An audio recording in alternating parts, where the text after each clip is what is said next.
कहीं भी उनका उल्लेख नहीं है।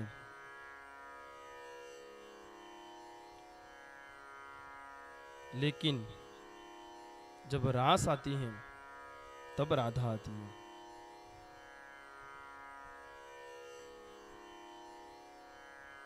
सुखदेव जी महाराज,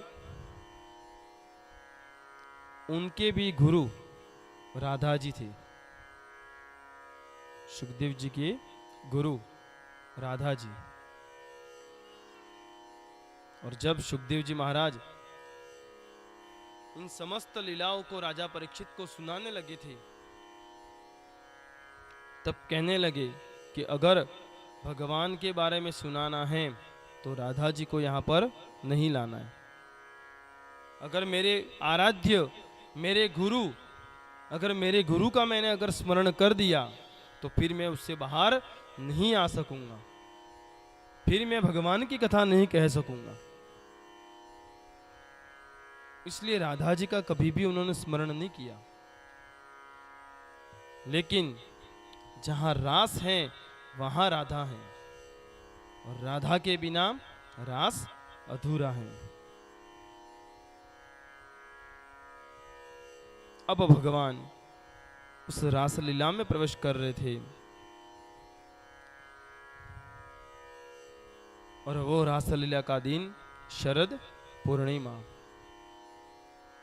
जब चंद्रमा अपनी 16 कलाओं के साथ में अपनी पूर्णता को प्राप्त करता है, वैसी शरद पूर्णिमा। रासलीला विजय लीला है, काम लीला नहीं। भगवान को पाने का एक माध्यम, एक मार्ग, वह है रासलीला। लेकिन आज इस आधुनिकता में हमने उसका अर्थ पूरी तरह से परिवर्तन कर दिया है। हम कार्य किसके नाम पर कर रहे हैं और हो क्या रहा है।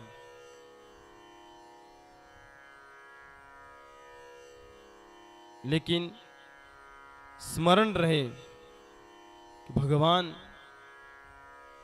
ने भी स्वयं उस रास में उस काम को परास्त कर दिया था। डूब गए थे वो सब। उन्होंने तब अग्नि का गर्व नष्ट किया, इंद्र का गर्व नष्ट किया, गोवर्धन को वहां पर अपनी उंगली पर उतारा, धारण किया। और तभी बाद में जब ब्रह्मादि आदि देवों की जब पराजय होने लगी, तब उन्होंने उस कंदर्प, उस कामदेव को भी हराया था। कामदेव जो भगवान महादेव की क्रोधाग्नि से भस्म हुआ था, उस कामदेव ने भी भगवान को ललकारा। आज समय आया है मेरे पास, देखते हैं आज कौन जीतता है, कौन हारता है। प्रभु, आज तो मैं आपको मेरी लीला में फंसा कर ही रहूंगा। भगवान को भी उन्होंने ललकारा कि मैं काम आज आप पर हावी हो जाऊंगा, क्योंकि आज रास लीला हो रही है।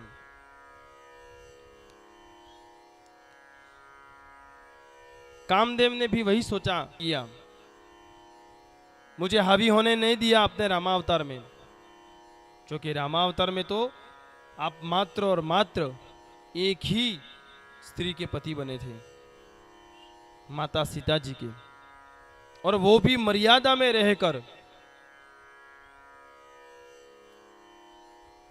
आपके जैसा मर्यादा पुरुषोत्तम आज इस दुनिया में कोई नहीं हुआ है।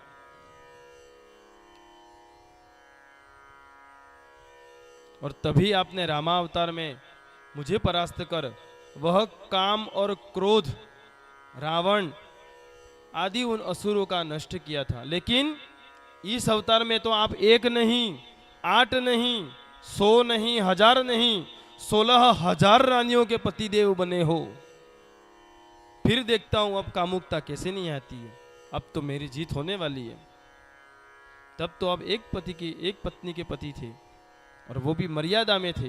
लेकिन अब तो आपने 16 रानियों को ग्रहण किया है। और फिर कामदेव ने भगवान को चेतावनी दे दी कि अब इस बार जो है वो आप पर निश्चित अपने काम के बाण चलाऊंगा। कृष्ण ने कहा कि जो तेरी इच्छा, देख लेंगे तब जब तू बाण चलाएगा, वो रास आएगी तो समय आएगा, देख लेंगे उसमें क्या होता है। तू तेरा काम कर और मैं मेरा काम करूं।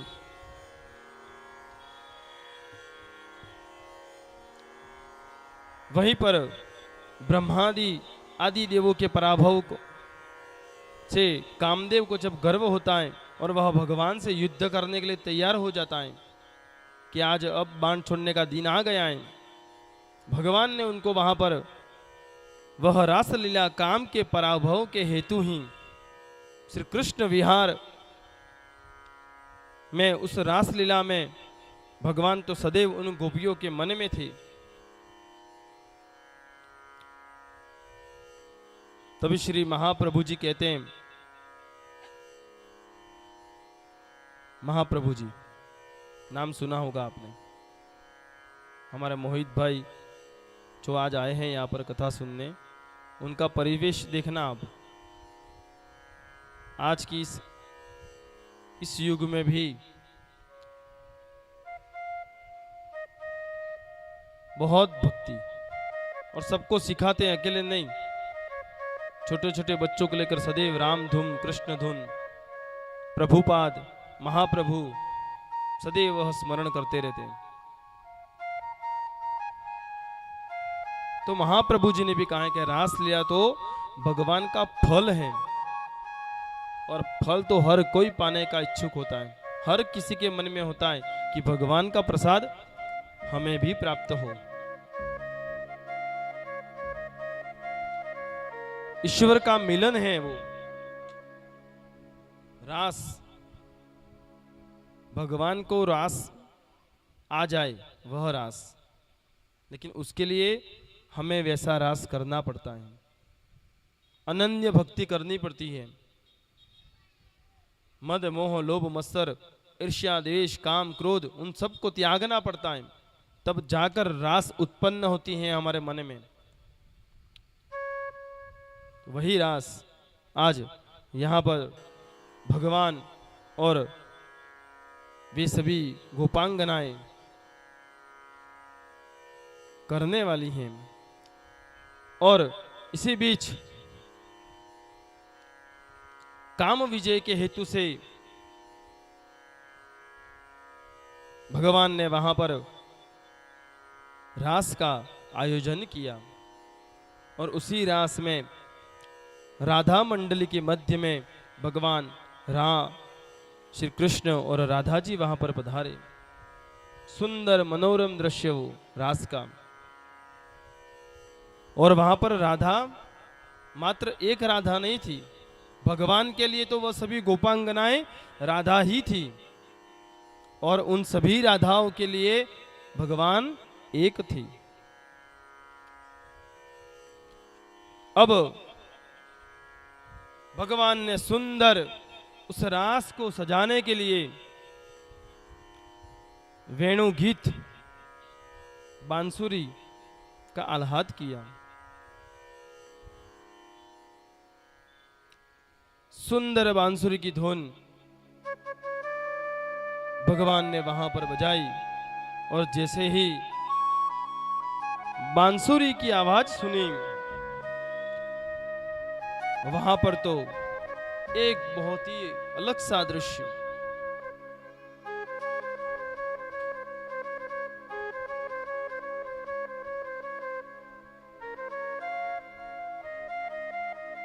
मन में, हृदय में उस बांसुरी का वो नाद सुनिए।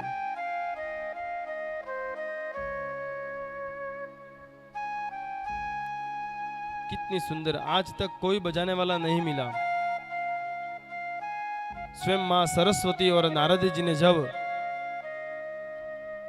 भगवान को बांसुरी प्रदान की और बिना सिखाए ही भगवान ने जो बांसुरी बजाई थी,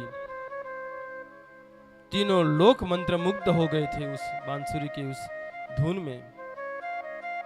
ऐसी बांसुरी भगवान ने बजाई। जैसे बांसुरी का आवाज सुना, गोपियां अपनी सब सूध बूध भूल गई और दौड़ती हुई एक एक एक एक करते करते करते सब उस ब्रज में पहुंच गई। कोई किसी को बुला नहीं रहा है, जो जिसके हाथ में जो काम था सब काम छोड़ दिया और किसी को बुलाना ही नहीं पड़ा कि तू चल तू चल तू चल, किसी को बुलाना नहीं पड़ा। बस जब जिसके कान में बांसुरी की आवाज गई, बस उठ खड़ी हुई। दुहंत्यो भी ययो कहश्चित दोहम हित्वा समुत्सुकाहा। जो गोपियां गायों का दूध निकाल रही थी, वे गायों का दूध निकालना वहीं छोड़कर दौड़ के चल पड़ी। जो बच्चों को दूध पिला रही थी, बच्चे को नीचा छोड़कर वहीं चल पड़ी। जो खाना बना रही थी, खाना छोड़ के वहीं चल पड़ी। जो घर की लिपाई कर रही थी, हाथ भी नहीं धोए और चल पड़ी। गोबर से लगे हुए हाथ, रंगोली से लगे हुए हाथ, खाना बनाते बनाते जो हाथ थे, दौड़ पड़े सब। जो भी वस्त्र पहने, रास के लिए आभूषणों की जरूरत नहीं होती है। बाहरी परिवेश, हम आज उस बाहरी परिवेश में मर गए, दिखावे में मर गए उसने उतना किया, मुझे इतना करना ही पड़ेगा। अगर मैं नहीं करूंगा तो गांव में, समाज में, परिवार में कहीं ना कहीं मुझे नीचा दिखना होगा। भूल जाओ ये सब।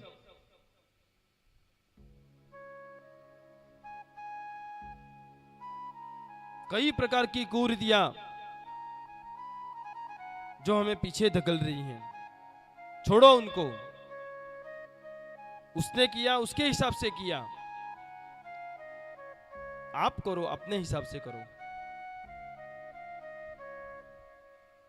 बाहरी परिवेश से क्या होगा?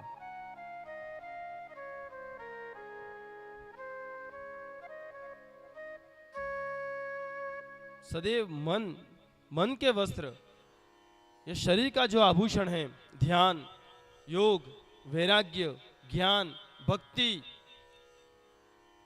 इसे धारण कीजिए। और वह गोपियां दौड़ पड़ी उस बांसुर की धुन में।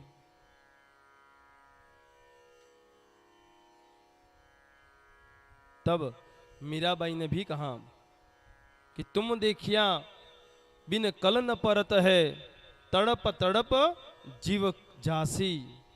देखा नहीं है तुमको, कैसे हो तुम, तुम्हारा रूप कैसा है।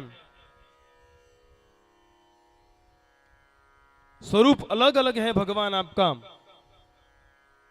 आपके स्वरूप की महिमा क्या कहें।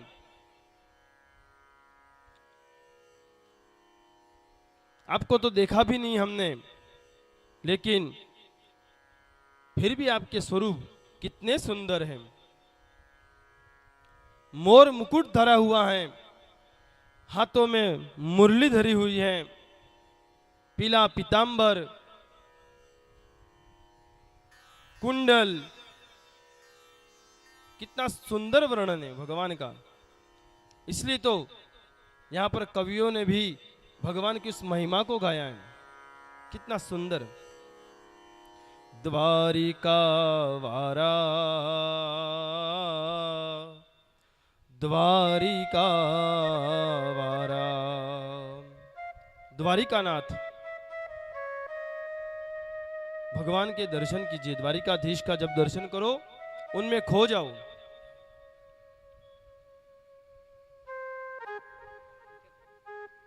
रम जाओ उनमें। कितना सुंदर स्वरूप। द्वारिका वारा, द्वारिका वारा, द्वारिका वारा, द्वारिका वारा। तारा स्वरूप न्यारा न्यारा, मैं तन मन धन हो वारा। तारा स्वरूप न्यारा न्यारा, मैं तन मन धन हो वारा। हे मोर मुकुट धरनारा, मारी भूलों ने भूलनारा। द्वारिका वारा, द्वारिका वारा, द्वारिका स्वरूप न्यारा न्यारा, मैं तन मन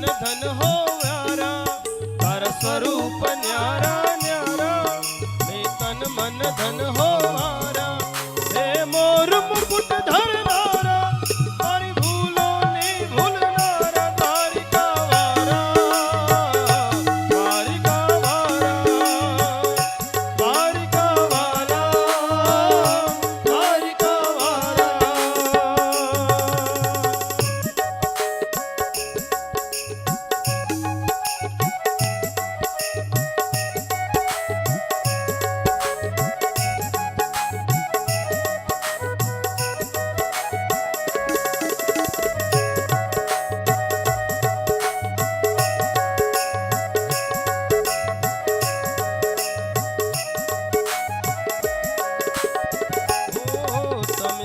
भक्तों ने तार्या, तमे असुर गणों ने संहार्या। तमे सद भक्तों ने तार्या, तमे असुर गणों ने संहार्या। तमे प्रेम लक्षणा थईने, सोना मन अंतर में समाया। तमे प्रेम लक्षणा थईने, सोना उर अंतर में समाया। तमे रथ में हाक्यो, तमे रथ में हाक्यो, झरने पीधू नाख्या बहु मलदार। द्वारिका वारा, द्वारिका वारा, द्वारिका वारा, द्वारिका वारा। तारा स्वरूप न्यारा न्यारा, मैं तन मन धन हो वारा। तारा स्वरूप न्यारा न्यारा, मैं तन मन धन हो वारा। हे मोर मुकुट धरनारा, मारी भूलों ने भूलनारा। द्वारिका वारा, द्वारिका वारा, द्वारिका वारा, द्वारिका वारा।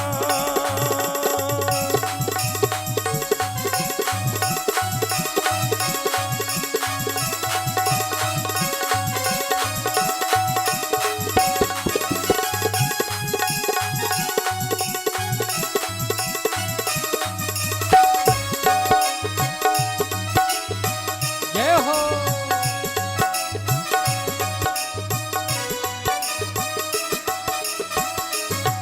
તમે સદગુણ નાચો સ્વામી, તમે સર્વમાં અંતર્યામી. તમે સદગુણ નાચો સ્વામી, તમે સર્વના અંતર્યામી. તમે અણુ અણુમાં છો કીર્તન, તમે વિરાટમાં વસનારા. તમે અણુ અણુમાં છો કીર્તન, તમે વિરાટમાં વસનારા. હે ધર્મ ધુરંધર,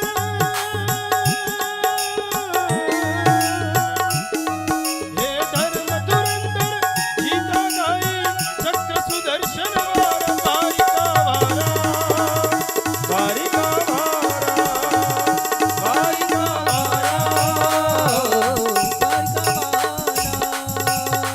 हमें स्वरूप न्यारा न्यारा, मैं तन मन धन हो वारा। तारा स्वरूप न्यारा न्यारा, मैं तन मन धन हो वारा।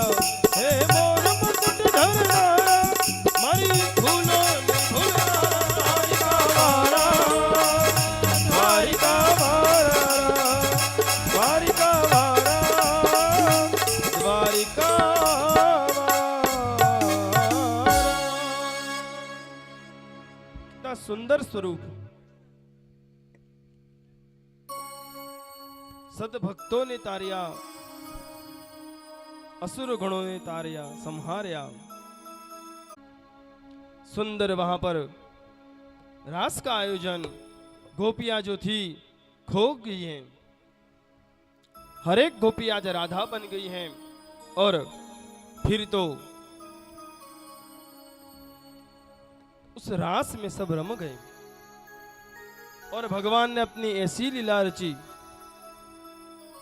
उस रास में रमते रमते रमते रमते जब गोपियां अपना भान भूल गई,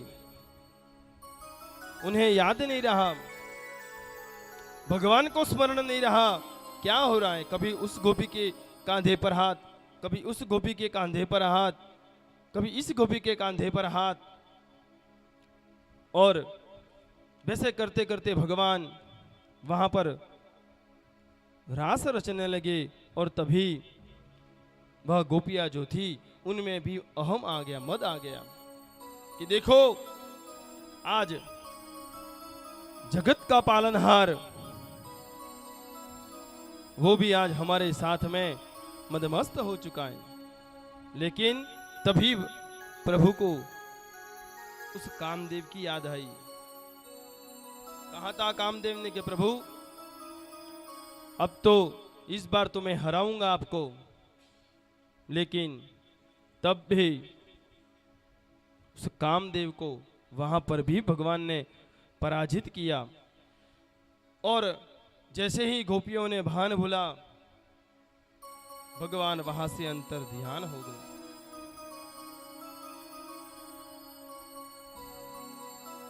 मालूम हुआ कि भगवान यहां से चले गए हैं। किस कारण? क्योंकि जहां पर अहम होगा, जहां पर काम होगा, वहां कभी भी भगवान नहीं रहेंगे। गोपियों के मन में अहम काम प्रकट होने लगा और तभी भगवान वहां से तुरंत चले गए। और उनके विरह में गोपियां इधर उधर ढूंढती रही उन्हें। कहां गए प्रभु, कहां गए। एक दूसरे को पूछती हुई, देखा क्या आपने? आपने उस कन्हैया को देखा, आपने उस लाला को देखा? लेकिन किसी को मालूम नहीं। फिर तो सब भावुकता में आए, एक एक ने अपने विरहता प्रकट की।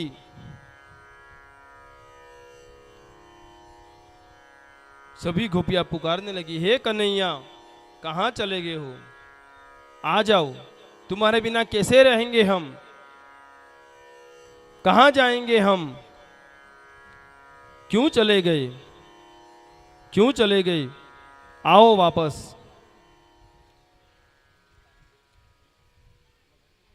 पुकार रही हैं उस कन्हैया को। लेकिन भगवान भक्त के अधीन कई प्रकार के गीत, लेकिन उन सब में गोपी गीत। आज गोपियां रो रही हैं कि हे कान्हा आ जाओ वापस। हमने अपने मद को, अपने अहंकार को छोड़ दिया है, हम भूल चुकी थी भान। तू तो सर्वत्र है, तू सब में रमने वाला है, लेकिन हमने सिर्फ तुझे मान लिया। तू हमारा ही है, किसी और का नहीं है, यूं मान लिया। तू तो सबका है, लेकिन तू हमारा भी बनकर रहे। आजा वापस। कहां चला गया? और फिर वहीं पर जो जो रूप भगवान ने धारण किए, वह चरित्र, वह रूप उन गोपियों ने धारण किए। और फिर तो उन गोपियों ने रोते रोते विरह में आकर अपने श्री कृष्ण को पुकारा है, वर्णन किया है, कैसे करूं, क्यों चला गया तू? अरे तेरे को जाना ही था तो ये सब लीलाएं क्यों की तूने? क्यों हमारा चिरहरण किया? क्यों हमें उन सभी दुखों से हमें दूर किया? जब जब भी दुख आया, जब जब भी हमारे पे कष्ट आया, तब तब तूने हमें उन कष्टों से निवारा। हमारे साथ में खेला, माखन चोरी की, मटकियां फोड़ी, क्यों की ये सब लीलाएं, क्यों की अगर तुझे नहीं रहना था तो। और एक एक गोपी उस गीत के माध्यम से कन्हैया को पुकार रही है। आओ हम भी वो गीत यहां पर दोहराएं। गोपी गीत, सबसे बड़ा गीत इस संसार में अगर कोई है तो वो है गोपी गीत। कितना सुंदर इस गोपी गीत में उन गोपियों ने भगवान को बुलाया है, अपनी विरह वेदना प्रकट की है। आओ कुछ गान हम भी उस गोपी गीत का करें। अत गोप्य उचुहु जयति तेधिकम् जय हो। जन्मना व्रज शयत इंदिरा शश्वदत्र हि दयितदृश्यताम्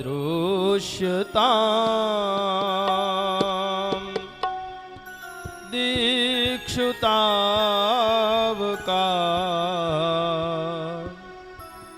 त्वयि धृतास्तव स्वां विचिन्त्वते त्रयि धृतासव स्वां विचिन्त्वये शरदुदाशये साधुजातस सरसिजोदर श्रीमुषादरा सुरथनाथ ते शुल्कदासिका वरदनिघ्नतो नेह किं वद विषजलाप्ययाद् व्यालराक्षसात् वर्षमारुताद् वेद्युनालराद् वृषमयादमज विश्वतो भया दशपते भया रक्षितामहो सकल गोपिका नंदनो भवा अखिल देहिना अंतरात्मद विकन सात्विको विश्वभूतये सख देवा सात्वतांकुले विरचिता भया वृषण धूर्यते चरणमीयुषां संस्कृते भया कर सरोरुहां कान्तकामदां शिरसि देहिना श्रीकरग्रह जगजनातिः वीरयोषिता निजजनस्मय कंसनस्मिता भजसते भव किङ्करीस्वनो जनरुहाननं चारुदाशय प्रणतदेहिनः पापकर्षणं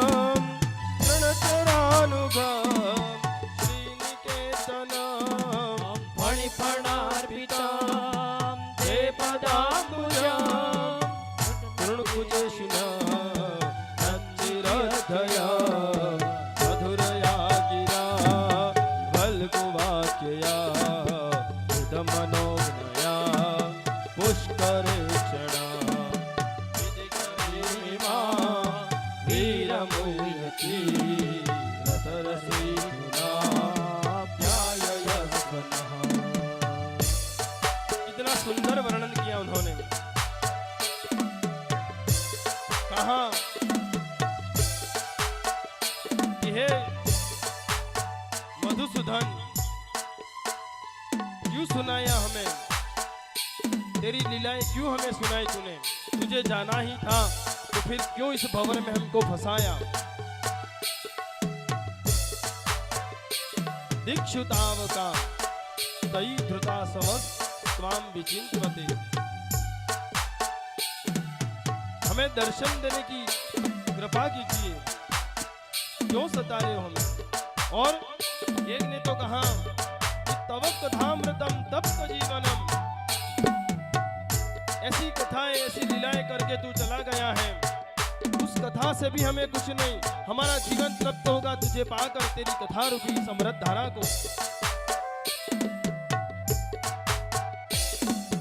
तव कथामृतम तप्त जीवनम कविभिरीडितम कल्मषापहम श्रवण मंगलम श्रीमदाततम हि गृह्णन्ति ते भूरिदा जना प्रहसितं प्रियं प्रेम वीक्षणं विहरणं च ते ध्यानमङ्गलम् चलसि यद्व्रज संविदोऽस्मते कुहकनो मना क्षोभयन्ति चलति यद्व्रजा चारयन् पशून् नलिन सुन्दरं नाथ ते पदां शीलतृणाङ्कुरे सीददीनना कलिगतां मनः कान्त गच्छति दिन परीक्षये नीलकुन्तले मनरुहानना विवरदावता गणरजस्वला दर्शयन् मुहुः मनसि न स्मर लीलयच्छसि प्रणत कामदं पद्मजार्चिता हरणिमण्डनं ध्येयमापदे चरणपङ्कजं शन्तमं च ते रमणनासवै स्पर्यादिहन् सुरतवर्धनं शोकनाशनं त्वरितवेणुना सुष्ठुचुम्बिता इतराघवी स्मावरण्यणा इतरवीरना स्थिररामृता अटति यद्भवानन हि कोननं ऋतुयुगार्यते त्वां पश्यता कुटिलकुन्तलं श्रीमुखं च ते रणमुदीक्ष्यतां वश्मकृतव्रता अतिसुतान्वय भ्रातृबान्धवा अतिविलङ्घ्यते न्यश्रुतागता अतिविदस्तवो हीनमोहिता तव योषिता अस्य जन्निषि रहसि संविदा अस्य योदय रहसि ताननं प्रेम वीक्षणा श्रियो भिक्षधामते मुहरति स्पृहा वन्यते मना गजमनोकसा व्यक्तिरङ्गते रजनिहन्त्र्यल ऋषभमङ्गल यजमनाक्षन स्वाप्रहात्मना यजनहत्रुजा यन्निशोदना यजनहत्रुजा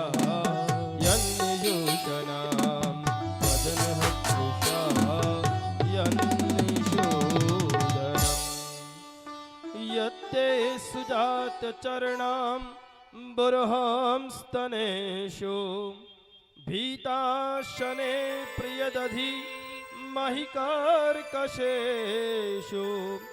तेनाटवी मटसि तत् व्यदथेन किंस्त्वे कुरुपादिभिर्भ्रमतिथिर्भवदायुषं नः। गोपी गीत, कितना सुंदर उन गोपियों ने भगवान को पुकारा है, अपनी अपनी वेदना प्रकट की है।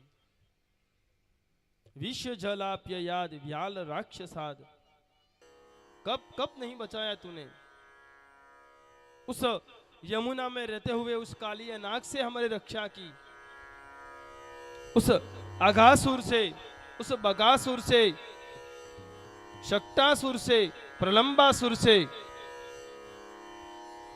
कब कब तूने हमारी रक्षा नहीं की, और आज तू इतना निष्ठुर बन गया है। क्यों छोड़ के चला गया हमें? क्या हुई हमसे गलती?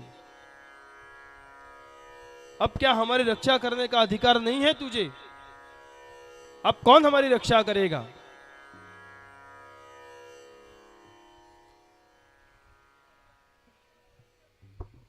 और तब एक गोपी तो कहती है कि अगर नहीं आएगा दर्शन देने तो सारे गोकुल वासियों को कह दूंगी कि तू और नंद और यशोदा बाबा का पुत्र नहीं है, तू नहीं है हमारा गोकुलवासी। बहुत सारी व्यथाएं सभी कहने लगी। और इसी विरह, इसी व्याकुलता के बाद में भगवान उस अंतर ध्यान हुए हुए उस रास से अदृश्य हुए। भगवान ने पुनः वहां पर प्रकट हुए और उन गोपियों को सांत्वना दी। श्री शुक उवाच इति गोप्य प्रगायन्त्यः प्रलपन्त्यश्च चित्रधा रुरुद सुस्वरं राजन् कृष्ण दर्शन लालसा। और अब परीक्षित जी को बता रहे हैं सुखदेव जी की, हे परीक्षित जी, अब जब पुनः उन गोपियों के विरह में उनकी व्याकुलता को दूर करने के लिए जब प्रभु जी पधार रहे हैं, तो वो सुंदर, वो सौंदर्यता, वो रूप जो प्रकट करके आए हैं, सब मोहित हो गए। इतना सुंदर रूप। बर्हापीडम नटवर वपुः कर्णयो कर्णिकारम बिभ्रद्वासः कनककपिश वैजयन्ती च मालाम् रन्ध्रान् वेणो रधरसुधयां पूरयन् गोपवृन्दे वृन्दारण्यं स्वपदरमण प्राविशद गीत कीर्ति। इतना सुंदर वर्णन वहां पर सज धज कर, इतना सौंदर्य से वहां पर भगवान ने उन गोपियों को दर्शन दिया। राधा जी बेसुध हो गई थी, मूर्छित पड़ी थी। कहां गए मेरे प्रभु?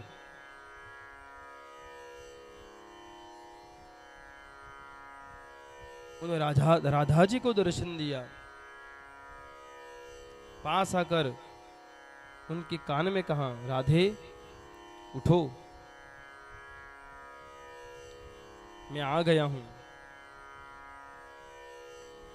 और फिर तो उन सभी गोपियां, उन राधा जी में वह नई चेतना प्रकट हुई और प्रभु का दर्शन प्राप्त किया। फिर से भगवान ने महारास रचाई और वही रास थोड़ा सा हम भी यहां पर करेंगे। भगवान को मनाने के लिए, भगवान को रिझाने के लिए, हम यहाँ एक दूसरे को दिखाने के लिए नहीं, उस भक्ति में खोने के लिए। रास का अर्थ ही वही कि भगवान को रास आए, भगवान को जो आनंद आए, वह रास जो भगवान को प्रिय लगे। फिर तो वहां पर महारास होने लगा। शरद पूर्णिमा की वह रात, विशाल उस ब्रज की भूमि में उन सभी गोपियों ने अहंकार रहित उस प्रभु को पाने के लिए वहां पर रास रची। और वही रास शरद पूनमनी रातड़ी हो ચાંદની ખીલી છે ભલી ભાતની हो। नीलेश भाई से भी निवेदन करूंगा, आप भी माइक पर आए, थोड़ा रास का यहाँ है आयोजन, आपकी भी आवाज हमें सुनने को मिले। हो शरद पूनमनी रातड़ी हो चांदनी खिली छे भनी भातनी हो। तू न आवे तो श्याम रास जामे न श्याम, तू न आवे तो श्याम रास जामे न श्याम। रासे रमवाने वेलो आव आव आव श्याम। तारा विना श्याम एक लड़ू लागे, तारा विना श्याम एक लड़ू लागे। रमवाने वेलो आवजे, रासे रमवाने वेलो आवजे। तारा विना जय हो।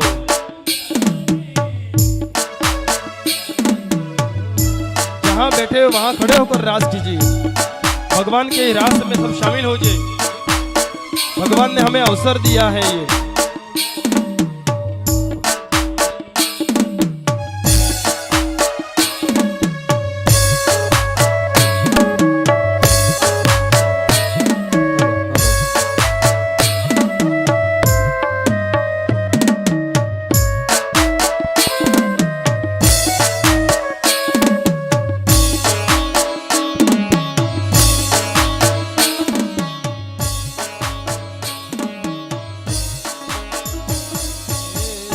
गरबे गोमती गोपियो हो सुनी थे गोकुल निशेरियो हो। गरबे गोमती गोपियो हो सुनी थे गोकुल निशेरियो। सुनी सुन शेरियो माँ गोकुल निकलियो माँ, सुन सुन शेरियो माँ गोकुल निकलियो माँ। रस रमवान वेलो आव आव आव श्याम। तारा बिना श्याम एक लड़ू लागे, तारा बिना श्याम एक लड़ू लागे। रस रमवान वेलो आवजे, रस रमवान वेलो आवजे।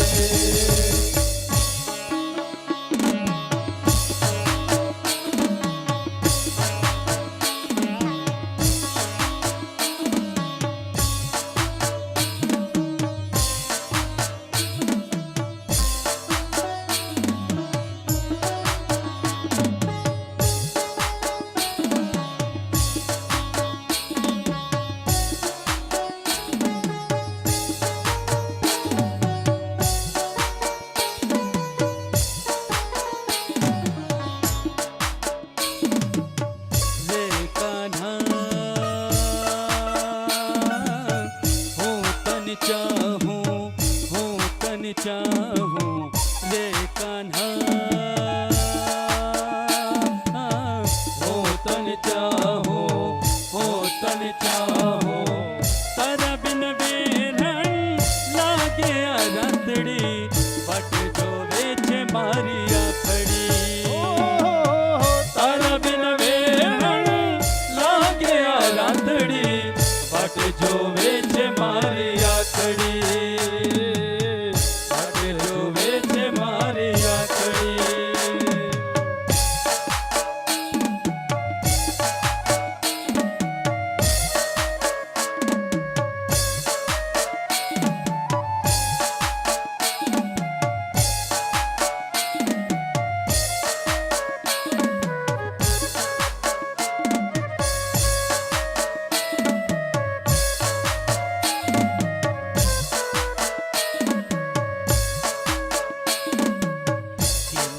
भावशु प्रीतले गोपाला, भावशु प्रीतले गोपाला। वो तो जगत न स्वामी इन बाला।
चुंदड़ी लहरावी चुंदड़ी माँ चमके तार लारे मान चुंदड़ी लहरावी चुंदड़ी माँ चमके तार लारे मान चुंदड़ी लहरावी आसमान रंगनी चुंदड़ी रे मान चुंदड़ी लहरावी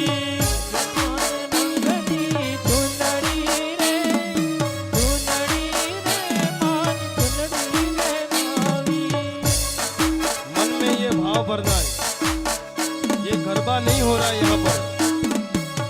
अपने को उस रास में आना है जो भगवान ने रचाई की। भगवान ने जो उन गोपियों के साथ में रास की थी, वही रास का वहाँ पर आभास करना है। मन में जो गरबा खेल रहे हैं वह रास नहीं लाना हमें। साक्षात यहाँ पर प्रभु हमारे पधारे हैं और वही रास खेल रहे हैं, ऐसा भाव प्रकट करना है।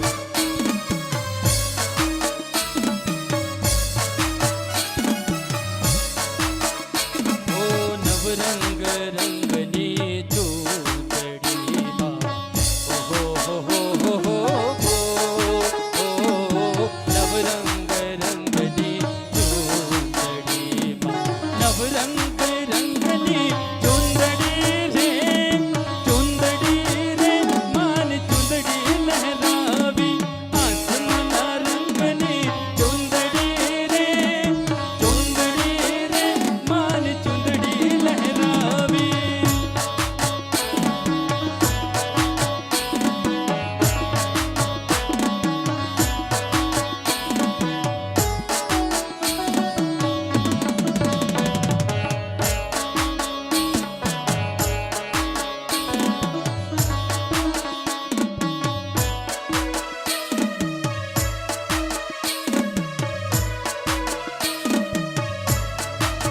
वाला ने नोतरो दिदोरे वो तो भान भूली गई वाला ने नोतरो दिदोरे वो तो भान भूली गई बान भूली गई रे हो तो गाड़ी गेली थई बान भूली गई रे हो तो गाड़ी गेली थई वाला ने नोतरो दिदोरे गोपी भान भूली गई वाला ने नोतरो दिदोरे गोपी भान भूली गई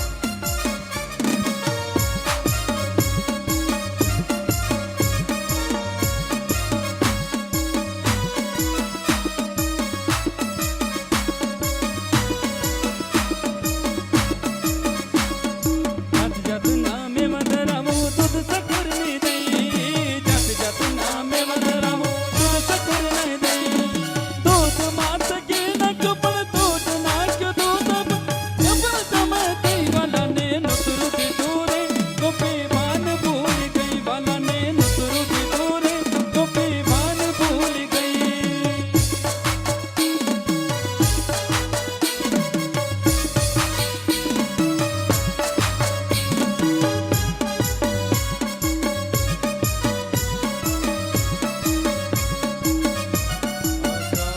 उचारम मेघमलहारम ध्वनिबहारम जलधारम अधूरदकारम मयूरपुकारम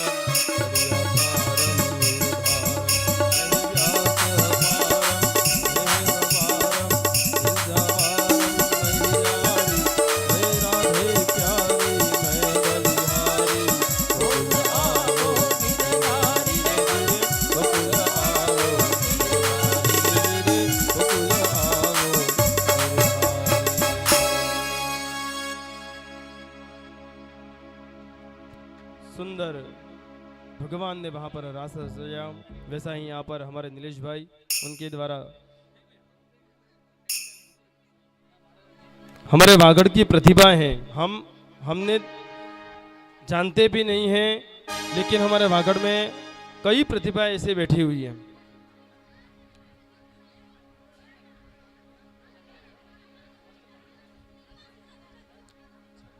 तो भगवान उस जब रासलीला में प्रवेश हुए, फिर तो क्या था, जो उनके दर्शन के आतुर थे वह भगवान एक बार फिर से मंत्रमुग्ध होने लगे उनकी लीलाओं पर।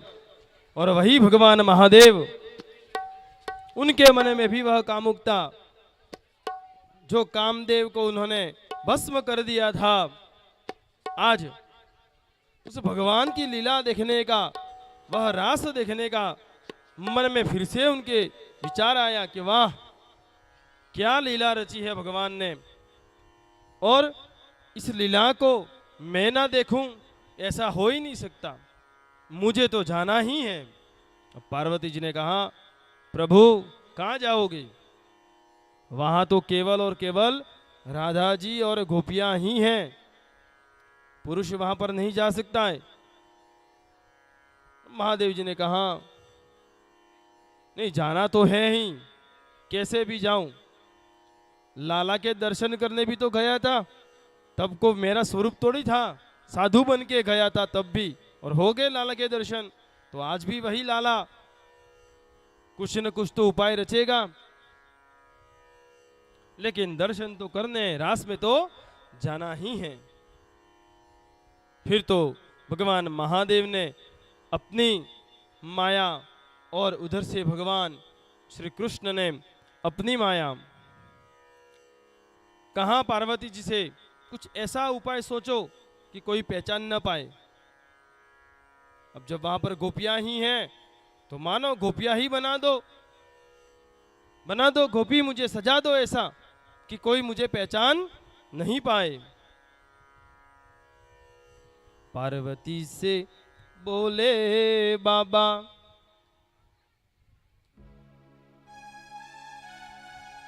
ऐसा सजा दो। कितना सुंदर है वो वर्णन, सजा दो मुझे भी, मैं भी नाचूंगा तेरे संग में, जैसे राधा नचे हैं संग श्याम के, हमें दिखा दो प्यारी अब तो उस श्याम के रंग में, नगर में आ गए। कितना सुंदर वर्णन। एक बार भोले भंडारी बनकर ब्रज की नारी, गोकुल में आ गए, गोकुल में आ गए। एक बार भोले भंडारी बनकर ब्रज की नारी, गोकुल में आ गए, गोकुल में आ गए। पार्वती भी मना के हारी, ना माने त्रिपुरारी, गोकुल में आ गए, गोकुल में आ गए। बहुत मनाया, पार्वती मत जाओ वहां पर, ना माने, अगर मालूम पड़ गया कि तुम वहां पर गए हो तो कैसा होगा वो। लेकिन भगवान तो कहाँ मानने वाले हैं, भोला तो जो भी रूप ले ले, उसे तो बस जाना है तो जाना ही है। फिर तो पार्वती जी भी थक गई, कैसे ले जाऊं, सब देखेंगे वहां पर। ओ मोरे भोले स्वामी,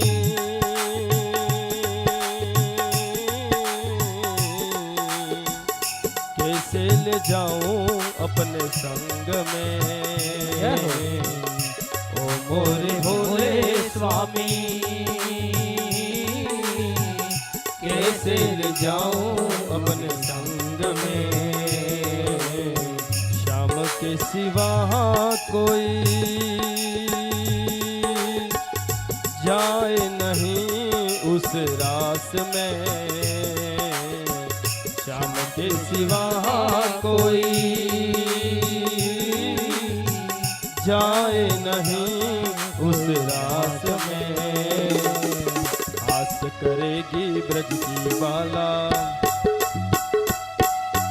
आस करेगी ब्रज की ज्वाला, मानो बात हमारी गोकुल में आ गए, गोकुल में आ गए। एक बार भोले भंडारी बनकर ब्रज की नारी गोकुल में आ गए, गोकुल में आ गए। फिर तो भगवान ने वेश धारण किया, चल पड़े पार्वती जी के संग में। कोई नहीं पहचानेगा, जैसे तुम हो आपकी तरह ही सजा दो, लेकिन रास तो खेलनी है आज प्रभु के साथ में। लेकिन वह बात भी उस मोहन को मालूम पड़ गई जब भगवान उस पालने में थे, साधु के रूप में आए थे भगवान शिव, और तब भी मोहन को मालूम पड़ गया कि आज तो मेरे आराध्य दर्शन देने आए हैं। और तभी भगवान ने माया रची थी और रोना शुरू कर दिया, और तब भी भगवान शिव को दर्शन दिए। आज फिर से भगवान ने वह माया रची और भगवान को पुनः मालूम हुआ कि वाह प्रभु क्या है, आप मेरे दर्शन को आए हो या आपके दर्शन करवा रहे हो। मुझे तो पल पल आप ऐसे ऐसे दर्शन दे रहे हो, कभी साधु रूप में आते हो, कभी स्त्री रूप में आ गए, क्या है आपकी माया। और भगवान समझ गए, देखा मोहन ने समझ गए वो सारी बात रे, ऐसी बजाई बंसी सुध बुध भूले भोलेनाथ रे,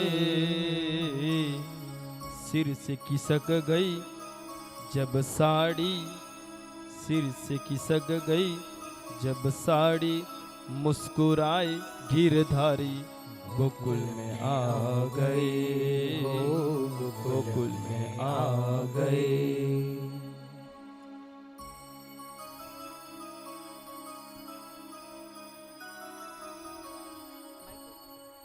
तो भगवान महादेव भी उस रास में शामिल हो गए। बहुत ही सुंदर वर्णन, और फिर तो भगवान ने सबको अपने अंदर समाहित किया उस रास के माध्यम से। आज हमारे इस कथा में जब हम विवाह प्रसंग की ओर आ रहे हैं, धीरे धीरे धीरे आज हमको विवाह भी करना है, और कहते हैं कि जब भक्ति में कुछ कार्यक्रम हो, धर्म का कार्य हो, तब साधु संत का आगमन बहुत जरूरी है ना। लेकिन आज वैवाहिक कार्य हो रहा है, मांगलिक कार्य हो रहा है, और मांगलिक कार्य में मेहमान और अतिथि का आना बहुत जरूरी है। तो हमारे इस वैवाहिक कार्य में आज भगवान श्री कृष्ण और रुक्मिणी जी का विवाह होने वाला है अभी, और उसी विवाह में हमने भी अपने मेहमानों को बुलाया है, तो वे भी हमारे बीच में यहाँ पर पधारे हैं। माननीय ताजिंग काका से निवेदन करूँगा कि उनका स्वागत करें। हमारे जो मुख्य यजमान सदस्यगण हैं वे भी तैयार रहें। बोलो कृष्ण कन्हैया लाल की जय, सदगुरु देव की जय। परम प्रिय सम्माननीय व्यासपीठ पर विराजमान हमारे इस आरा गांव के कथावाचक अरुण सागर जी महाराज हमारे बीच इस कथा में पधारे, हमारी पूर्व विधायिका बहन अनीता जी कटारा, साथ में पधारे हमारे पूर्व प्रधान माननीय नरेंद्र जी पंड्या साहब और गांव आरा के सभी कार्यकर्ता बंधु, सम्मानीय गुरुजन, माताएं बहनें, इस गांव में बड़े हर्ष का विषय मैंने कल भी कहा था, आज भी मैं बता रहा हूं कि हमारे इस गांव का रोशन करने, गांव का नाम, जैसे कल कमलेश जी शास्त्री जी आए थे राम कथा वाचक, उन्होंने भी कहा कि हर गांव से एक व्यासपीठ निकले, हर गांव से एक व्यासपीठ निकले और सनातन धर्म का, जो हम सनातन धर्म की बात करते हैं, हमें खुशी है कि हमारे गांव से एक व्यासपीठ योद्धा, और पहली कथा उनकी मंशा थी कि मैं मेरे गांव से शुरू करूं, और आपने समस्त गांव के सहयोग से, सभी युवाओं के सहयोग से यह कथा का आयोजन रखा। आज कथा का छठा दिन है, कल पूर्णावती है और कल महाप्रसाद भी है। कमलेश जी शास्त्री जी ने कल कहा था कि भाई इस गांव की संख्या, जनसंख्या कितनी है? मैंने कहा था गुरुजी 4000 के करीब जनसंख्या हमारी, तो पंडाल छोटा है। मैंने कहा गुरुजी स्टार्ट है, अभी तो पहली कथा है हमारी, और जब पहली कथा होती है वो भी इतनी सफल, बहुत मुश्किल होता है। हम सौभाग्यशाली है कि हमारे भाई श्री अरुण सागर जी, मैं अरुण सागर जी नाम दिया है कल मैंने, अरुण भाई पाठक है, मैंने सागर जोड़ा है। सागर इसलिए जोड़ा है कि जो सागर उनमें भरा है वो हमारे इस वागड़ में आप वितरित करें, लोगों तक पहुंचाए, और आप जैसे महापुरुष इस वागड़ में, जैसे कमलेश जी है, हमारे भाई एक कानपुर से सुरेश जी, हमारे सुजा जी का गढ़ा से गुरुजी माननीय रुद्रेंद्र शेखर जी, ऐसे ऐसे महागुरु हमारे इस वागड़ में हैं, और अवश्य ही सनातन धर्म की रक्षा के लिए एक बहुत बड़ी बात है। कमलेश जी ने कल यह भी कहा था कि इस सनातन धर्म को आगे बढ़ाने के लिए हमारे इस भारत का एक राष्ट्र पुरुष, जो ऐसा इस भारत को मिला है, वो न ही बल्कि भारत में मगर पूरे विश्व में सनातन का डंका बजा रहे हैं, और उनके नाम से सनातन धर्म का पूरे विश्व में वाह वाह हो रही है। मैं पुनश्च कहना चाहूं, हम धर्म प्रेमी सनातन धर्म के लोग हैं। अब हमारे बीच बहन अनीता जी पधारी है, उनके सम्मान के लिए गुरुजी मंच पर पधारे हैं आप। अरुण सागर जी, माननीय पंड्या जी भी पधारे, आप पुष्प डाल दो।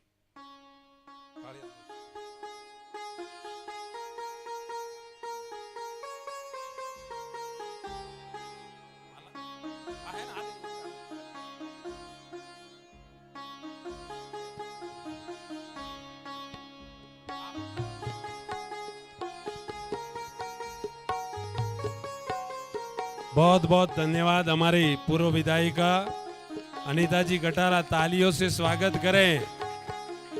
और हमारे पूर्व उपप्रधान नरेंद्र जी पंड्या साहब, आप हमारे अल्प निवेदन पर यहाँ पधारे।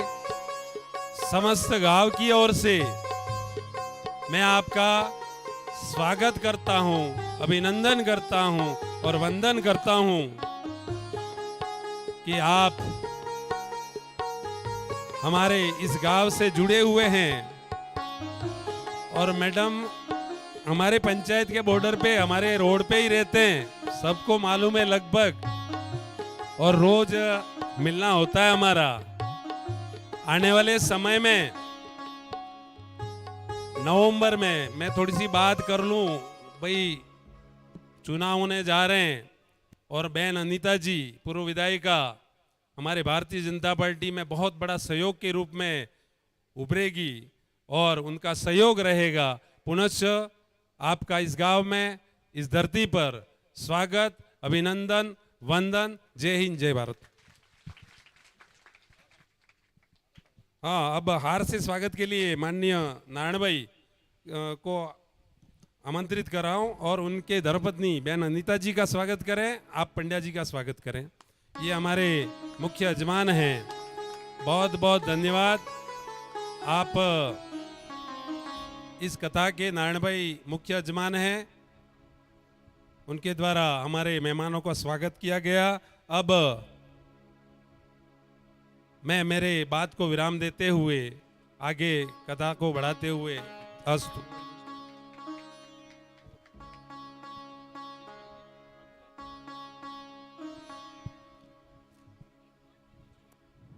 जय श्री कृष्ण।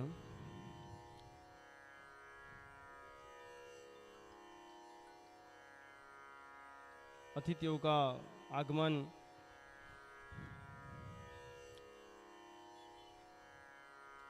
आप सभी का पुनश्च समस्त ग्रामवासी आरा के द्वारा त्रिमेश परिवार, त्रिमेश युवा मंडल, हिंगलाज नवयुग मंडल, गणेश मित्र मंडल सभी के द्वारा आप सभी पधारे हुए अतिथियों का हार्दिक स्वागत और अभिनंदन है। आइए हम सब मिलकर पुनः इस बहती हुई धारा, इस अमृत धारा में पुनः प्रवेश करें। ओम नमो भगवते वासुदेवाय।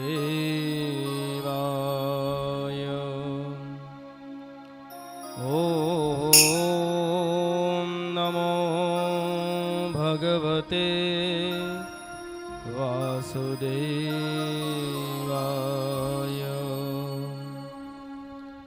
ओम नमो भगवते वासुदेवाय।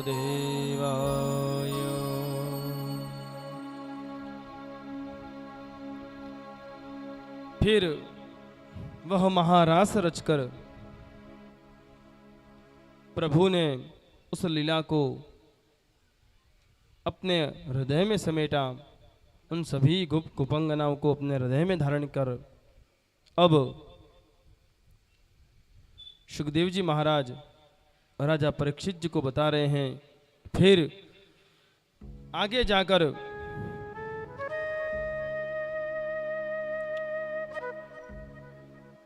सुदर्शन और शंखचूड़ नाम के उन दैत्यों का वध किया, उसकी बात यहां पर बताई। एक बार शिवरात्रि का पर्व था। बाबा नंदलाल जी अंबिका वन की यात्रा पर गए हुए थे और वहां जाकर पुष्कल दान तीर्थ पुण्य कार्य कर रहे थे। रात्रि के समय वह सरस्वती के किनारे पर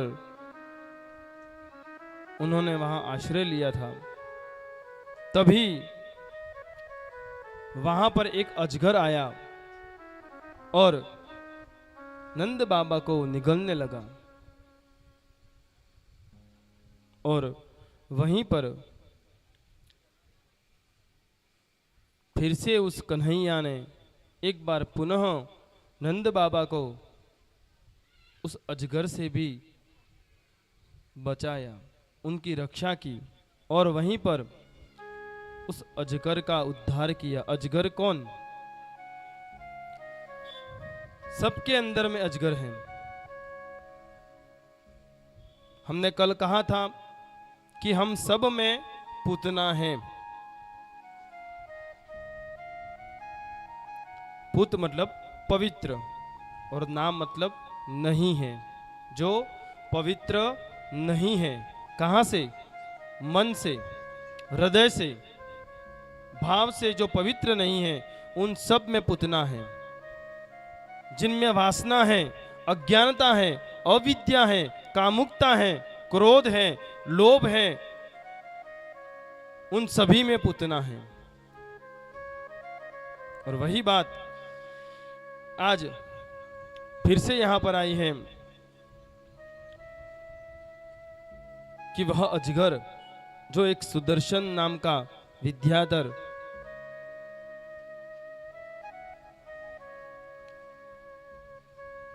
पंडित था और उसको अपनी सुंदरता पर अभिमान था। जिसको भी अपनी सुंदरता पर अभिमान है ना, कि मेरे जैसा सुंदर कोई नहीं है, अगले जन्म में वह अजगर ही बनेगा। अजगर को अपनी सुंदरता पर अभिमान था। अजगर को नहीं था, उस विद्याधर को था। और वही अपनी सुंदरता की उस मद को लेकर वहां पर निवास कर रहा था। और वहीं पर उस मार्ग से निकलते हुए अंगिरा ऋषि जा रहे थे। और अंगिरा ऋषि जिनका शरीर जो था वो कुबड़ा था, 3 जगहों से कुबड़ा था। और उसी अंगिरा ऋषि को देखकर उस सुदर्शन विद्याधर ने हास्य किया, उनकी हंसी उड़ाई, उनका अपमान किया। और तभी उन्होंने क्रोधवश आकर श्राप दे दिया कि जा, अगले जन्म में तू अजगर का रूप धारण करेगा और तेरा उद्धार स्वयं भगवान करेंगे। जितने भी दैत्य बने हैं उन सबका उद्धार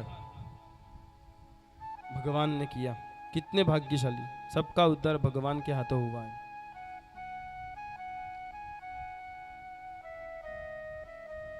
आज विवाह है तो मेहमान आने वाले हैं बहुत। इसी बीच में हमारे बीच में जय महाकाल विप्र मंडल के संस्थापक महोदय, संरक्षक महोदय भी पधारे हैं। चंद्रशेखर जी पंड्या, दीपक जी पंड्या, आपका भी हार्दिक स्वागत। जिनके मार्गदर्शन में हम भी रहते हैं, उनके उस मंडल में, उनके उस भाग में हम भी एक सदस्य हैं उनका। बहुत खुशी होती है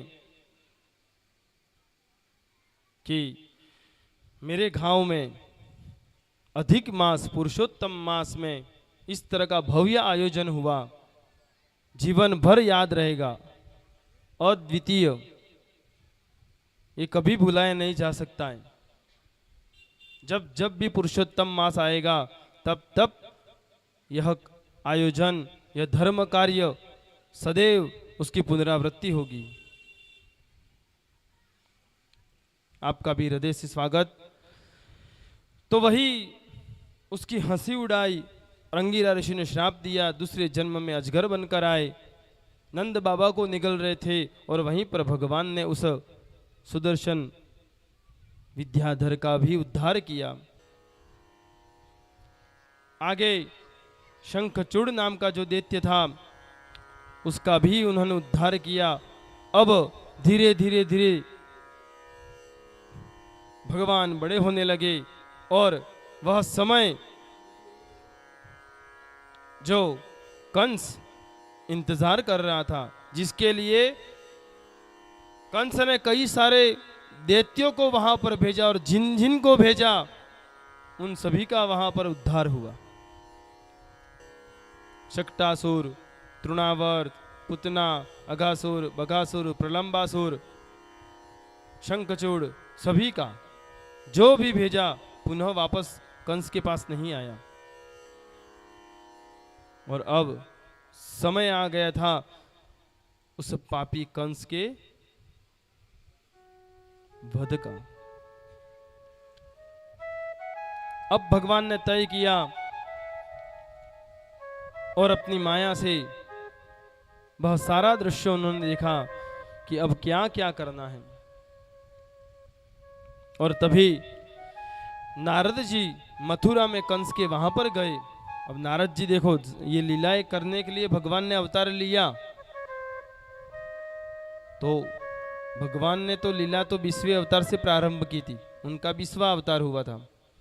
लेकिन उससे पहले तीसरा अवतार नारद जी का हुआ। 24 अवतारों में तीसरा अवतार जो हुआ वह नारद जी का था, और वही भगवान का अवतार अब नारद जी के रूप में है। तो किस तरह से योजना बनानी है, व्यवस्था किस तरह से करनी है, वो सब उसका कार्यभार उनके हाथ में। जब जब भी पाप पड़ने लगता है, लोगों का कल्याण करना होता है, तब नारद जी कुछ न कुछ ऐसी वैसी योजनाएं प्रस्तुत कर देते हैं कि इस तरह से किया जाए तो अच्छा रहेगा। दैत्यों के पास जाते हैं, इस तरह से करोगे तो वैसा होगा, नहीं तो गए काम से। लेकिन जैसा भी करते, कल्याणकारी काम करते। और आज हमारी ये मूढ़मती जो है वह कुछ कुछ वैसा कार्य करती हैं तो हम नाम देते हैं। कितना अशोभनीय है वो, ये तो वो है, ये तो ऐसा काम कर रहा है, ये इसकी उपाधि दे दी, उसकी उपाधि दे दी। अरे वो तो भगवान का रूप है, उन्होंने तो लोगों का कल्याण किया, लोक कल्याण के लिए है। उन्होंने यहां से वहां, वहां से तहां बातें पहुंचाई, और हम क्या कर रहे हैं? क्या हमारे अंदर कल्याण की भावना की भाव से हम वो बातें कर रहे हैं? नहीं। उसका कब कैसा होगा, ये कब हो जाए उसका, वो कब हो जाए उसका, वो कब नीचे गिरे, हम कब ऊंचे उठे, हमारी तो ये भावना रहती है। लेकिन जब तक मन में कल्याण की भावना नहीं उत्पन्न होगी, तब तक प्रभु नहीं मिलेंगे। फिर तो चाहे कितने भी हवन करा लो, कितने भी दान पुण्य कर लो, कितनी भी पूजा करवा लो, लेकिन भाव हमारा जो है वह शुद्ध नहीं होगा, कल्याणकारी नहीं होगा। इसलिए तो हमने उस दिन कहा था, हमारे मंडल की बात की थी हमने, आत्म कल्याण और विश्व कल्याण। जय महाकाल विप्र मंडल जो कार्य कर रहा है, हम अपने स्वयं का तो कर रहे हैं, इसमें कोई अतिशयोक्ति नहीं है, लेकिन हम उसमें विश्व कल्याण की भी भावना हमारे में उसमें है कि कहीं ना कहीं कुछ अंश उस विश्व को भी प्राप्त हो। और जब विश्व को प्राप्त होगा तो हम भी उसी विश्व में ही रहते हैं,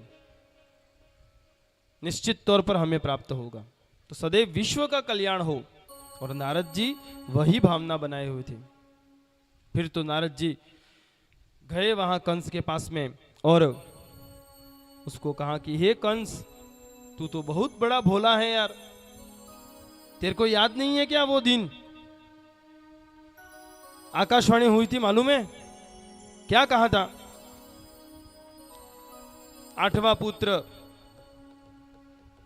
मुझे लग रहा है तुझे भ्रमित कर रहे हैं सब, तुझे मूर्ख बना रहे हैं सब।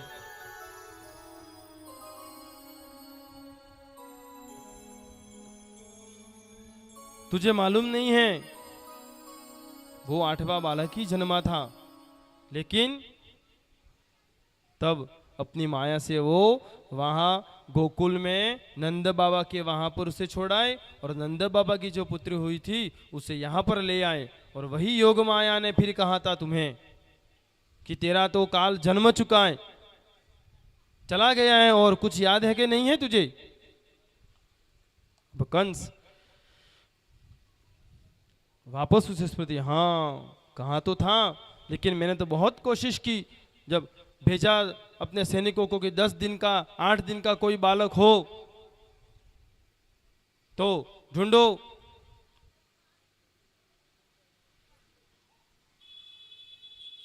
लेकिन वो भी वापस नहीं आए। दिन ब दिन जब वो बढ़ता गया, बहुत सारे मैंने अपने दूत भेजे, लेकिन उनमें से कोई भी वापस नहीं आया, सबके सब मारे गए। हाँ तो वही तो कह रहा हूं, फिर भी तुझे ज्ञान नहीं हुआ। ये कोई मायावी तोड़ी है। ऐसा कौन कर सकता है? साधारण पुरुष कर सकता है क्या? तूने तो कितने दूत भेजे, एक भी वापस नहीं आया, फिर भी तुझे ज्ञात नहीं हुआ। कोई तो होगा। और वही बात नारद जी की उस कंस के मन में, दिमाग में बैठ गई कि हाँ। तभी कंस देवकी जी और वसुदेव जी को मारने के लिए क्रोधित हो गया कि अभी जाता हूं, मेरे से झूठ बोले, अभी उनका वध करता हूं।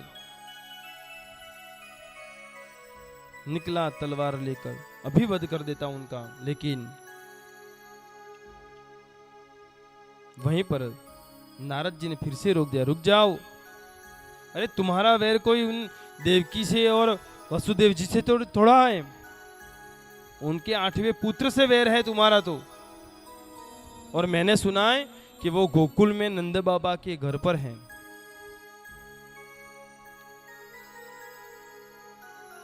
कंस ने कहा ठीक है, वो वहां है तो फिर मैं वहां जाऊंगा उससे युद्ध करने।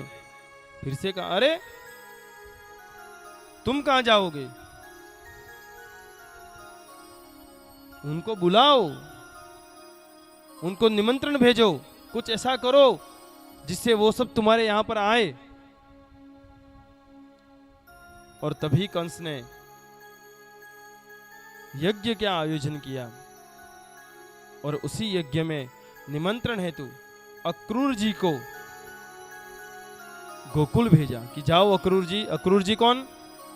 कंस के काका। और वही अक्रूर जी को उन्होंने गोकुल भेजा। आज तो भक्त मनो मन हृदय से बहुत प्रसन्न हो गया। वाह प्रभु, क्या लीला है आपकी, कितने वर्षों तक इंतजार कर रहा था, कितने जन्म ले लिए आपके दर्शन पाने को, और आज दूत बनकर आपके पास आ रहा हूं, सेवक बन के आपके पास आ रहा हूं, निमंत्रण लेके आ रहा हूं। अक्रूर जी मन ही मन प्रसन्न होने लगे। वाह भगवान, क्या माया है आपकी। अक्रूर जी को भेज दिया। अक्रूर जी आ रहे हैं, गोकुल की ओर आए रथ लेकर। जैसे ही रथ से उतरे, नंद बाबा के वहां पर आए। नंद बाबा को विनम्रता से प्रार्थना की कि मथुरा से आया हूं, राजा कंस के वहां पर बहुत बड़ा अनुष्ठान होने वाला है, जिसमें आपको भी निमंत्रण दिया गया है। और केवल आपको ही नहीं, आपके उन दोनों बालकों को भी निमंत्रण दिया गया है, उनको बुलाया गया है वहां पर। नंद बाबा मन ही मन प्रसन्न होने लगे। एक और तो उन्हें मालूम नहीं था कि क्या माया है। उनको तो लगा कि मैं मथुरा में दर वर्ष की भांति जो कर भरता हूं,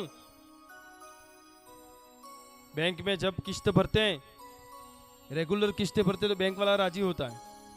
5 साल फिर फोन आता है बाद में कि आपको लोन चाहिए तो ले जाओ, बोलता है कि नहीं बोलता है? आपने कभी भी अपनी किस्त जो है वो अधूरी नहीं छोड़ी है, पूर्ण रूप से हमारे ग्राहक है तो आपको फिर से लोन मिलेगा, ले जाओ। तो उस जमाने में भी कर भराए जाते थे, और वही कर नंद बाबा ने जो कर भरा था, तो नंद बाबा समझे कि मैंने मथुरा में जाकर अपना कर भर दिया है, तो शायद राजा प्रसन्न होकर हमको उस यज्ञ में भी हमको निमंत्रण दिया उसने, और वो भी हमारे बालकों के साथ में दिया है, क्यों नहीं, अब तो जाना ही पड़ेगा।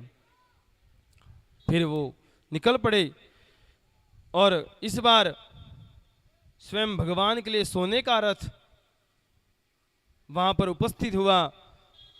और जैसे ही रथ में बैठे सभी गोपियां, माता यशोदा सब वहां पर आ गई कि हे लाला, हे कन्हैया, कहां जा रहा है, कहां जा रहा है, क्यों छोड़ के जा रहा है।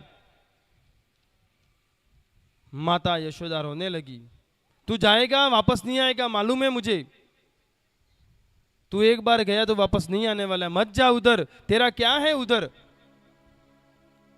तू मुझे मां कहता है ना, तेरी मां को छोड़ के जा रहा है तू, और भगवान ने फिर माँ को समझाया। यशोदा जी ने अपने हाथ से बनाया खाना खिलाया उसको कि कृष्ण, जरूर तू अगर वहां गया तो फिर तू नहीं आएगा वापस, मुझे मालूम है। गोपियां वहां पर विरह करने लगी, रोने लगी कि हे नाथ, अगर गए तो वापस नहीं आने वाले, मत जाओ। ये अक्रूर जी कहाँ आ गए आज? अक्रूर जी नहीं है, आप तो क्रूर बन के आए हो आज हमारे लिए। आप दूत नहीं, आप तो दैत्य बनकर आए हो हमारे लिए। कहां ले जा रहे हो हमारे इस कान्हे को? मत ले जाओ, हम कैसे रहेंगे उसके बिना। इसलिए तो गोपियां, वह वन, वह उपवन, सब पुकारने लगे उसको। लेकिन सबको भगवान ने कहा, धीरज रखो, जरूर आऊंगा, अभी तो मुझे जाने दो। और वहां से भगवान का मथुरा में गमन होता है। माता रो रही है, गोपियां रो रही हैं, और रोते रोते रोते रोते बस यही पुकार रही हैं, कन्हैया कन्हैया पुकारा करेंगे, लताओं में ब्रिज के गुजारा करेंगे, लताओं में ब्रिज के गुजारा करेंगे, कन्हैया कन्हैया पुकारा करेंगे, कन्हैया कन्हैया पुकारा करेंगे। कृष्णा रे कृष्णा रे कृष्णा रे कृष्णा रे, पुकारने लगी जोर जोर से, हे कन्हैया आ जाओ, वापस आओ, वापस आओ। सब वो बातें याद आने लगी। अरे तुम्हारे क्या क्या उपकार नहीं है हम पर, कितने उपकार किए हैं तुमने। एक बार बुलाया था आपने, हरि यूं कहा था, और तुमने तो उस गज को मोक्ष दे दिया, उस ग्राह को मोक्ष दे दिया। कैसे उसके बंधन छुड़ाए तुमने, कैसे हमारे हाथ से तू माखन खाता था, हमारे साथ खेल खेलता था। क्या दिन वो तुझे याद नहीं है? कैसे रहेंगे हम तेरे बिना। लेकिन सबको सांत्वना देते हुए भगवान मथुरा गमन की ओर चल पड़े। और उधर अक्रूर जी धन्य हो गए। रास्ते में मथुरा जी, यमुना जी आई, और यमुना जी में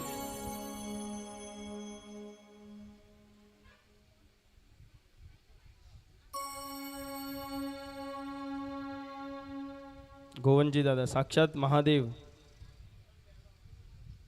हमारे गांव के परम भक्त हैं वे। आज धन्य है यह कथा, धन्य है यह गांव। उन्होंने यहाँ पर आकर 2 घंटे तक वह कथा सुनी। धन्य हूँ मैं तो पूरा धन्य हूँ। साक्षात भगवान के अवतार मानो तो भी कम है। बहुत सरल हृदय उनका।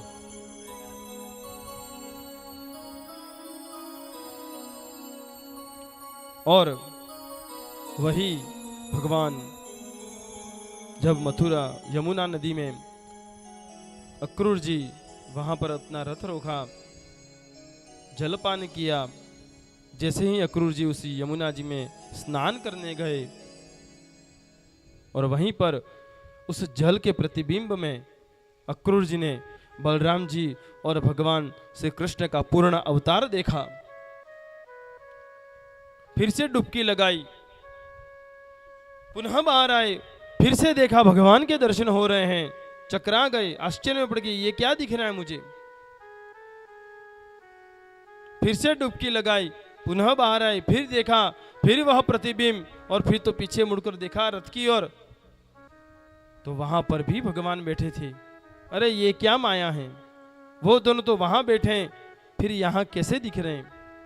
और तभी शंख सुदर्शन धारी ने, भगवान नारायण ने उस अक्रूर जी को दर्शन दिए। धन्य हो गए अक्रूर जी आज, वाह प्रभु, जीवन धन्य हो गया मेरा, आपने दर्शन दे दिया। कब से लालायित था मैं, कितने जीवन भर मन ही मन में आपका इंतजार कर रहा था, आज आपने साक्षात दर्शन दे दिए। और वही प्रतिबिंब जो जल में था, उसी प्रतिबिंब को पुनः भगवान ने गोकुल में भेजा, और वही नारायण स्वरूप गोकुल में भी निवास करते थे, और वही भगवान रथ में बैठकर यमुना पार होकर मथुरा में भी प्रवेश किया। भगवान के दोनों स्वरूप नारायण और कृष्ण। गर्गाचार्य जी ने जब नामकरण किया था तब दर्शन दिए थे नारायण भगवान ने, एक बाजू कृष्ण और दूसरे नारायण। और वही भगवान यमुना में जैसे ही प्रवेश करते हैं, और वहां पर तो सैनिकों को मालूम पड़ता है कि नंद बाबा और अक्रूर जी दो छोटे छोटे बालकों के साथ में वहां पर आ चुके हैं।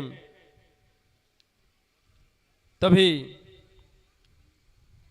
मथुरा में जैसे ही प्रवेश किया, भगवान ने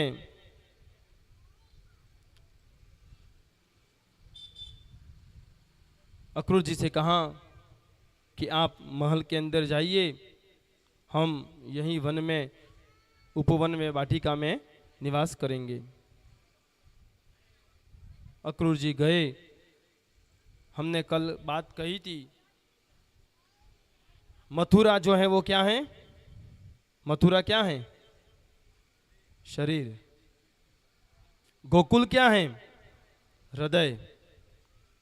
कंस कौन है? कलह, काम। नंद बाबा कौन थे? जीवात्मा। और जहां कलह और काम रहता है वहां भगवान नहीं जाते हैं। और वही कंस था, इसलिए भगवान ने मना कर दिया कि नहीं, हम यहीं वाटिका में ही रहेंगे, वहां पर नहीं आएंगे। जब वहां पर आने का समय होगा तब वहां कलह नहीं रहेगा, वो कंस नहीं रहेगा। और तभी वहां पर उपवन में उन्होंने विश्राम किया। विश्राम करते ही रास्ते में धोबी आया, और धोबी के पास से भगवान ने अपने साथ में जो ले गए थे, दो चार सुदामा ने, उनके जो मित्र थे, उन्होंने भी जिद की थी बहुत कि बचपन से साथ में है और अब कैसे कन्हैया को अकेला छोड़ दे। बहुत जिद की नंद बाबा से, और जिद करके उनके साथ में गए थे। लेकिन उनके पास में वो वस्त्र नहीं थे पहनने के, और वही वस्त्र को पहनाने के लिए भगवान ने वहां पर उस धोबी से वस्त्र मांगे। मेहमानों का स्वागत है। सरपंच महोदया हमारे गांव के यहां पर पधारे हैं। तो उस धोबी से वस्त्र मांगे। धोबी ने अहंकारवश भगवान को वस्त्र नहीं दिए, एक जोर से चाटा जड़ा उस धोबी को। सिर जो था वो धड़ से अलग हो गया, और उस धोबी का भी उद्धार हुआ। फिर तो वहीं पर कुब्जा आई, जो कंस के महल में भगवान कंस के महल में सदैव भक्ति में विचार मग्न, सदैव भगवान में रहती थी। वो कुब्जा रहती थी कहाँ? कंस के वहां, लेकिन भक्तिमय। और वह कुब्जा जो सदैव चंदन का लेप लेकर जाती थी, और आज उसे अवसर दिया भगवान ने। सामने से कहा कि हे देवी, लगाइए चंदन। और वही कुब्जा के हाथ में जो चंदन था, वो जैसे ही भगवान ने अपने भाल पर लगाया, कुब्जा जो शरीर से टेढ़ी मेढ़ी थी, उस कुब्जा को भी रूप दिया कि हे कुब्जा, जिस तरह से तूने चंदन लगाकर मेरा रूप निहारा है, जा तेरा भी रूप सौंदर्य से भर जाएगा। और उस कुब्जा का भी सौंदर्य वापस किया। आगे जाकर भगवान ने धनुष भंग किया, और फिर यह सब लीला मथुरा में होने लगी, वह बात राजा कंस को मालूम पड़ी। फिर तो कंस ने अपने सैनिक जो थे चाणूर और मुष्टिक, वसुदेवम सुतम देवम कंस चाणूरमर्दनम देवकी परमानंदम कृष्णम वंदे जगद्गुरुम। गुरुओं का गुरु, परम गुरु। अब वो जो बात थी कंस चाणूर मर्दनम, आ गया था वो समय अब। और जैसे ही मथुरा के उस कंस के उस राज्यसभा में दूसरे दिन प्रातःकाल जैसे ही प्रवेश किया, कोलिया पीड़ नाम के जो हाथी थे उनके द्वारा वहां पर उन्हें छोड़ा गया कंस के द्वारा। और उस हाथी का भी भगवान ने, बलराम जी ने और कंस जी ने हाथ में पकड़कर चारों तरफ घुमाकर उसका भी उद्धार किया।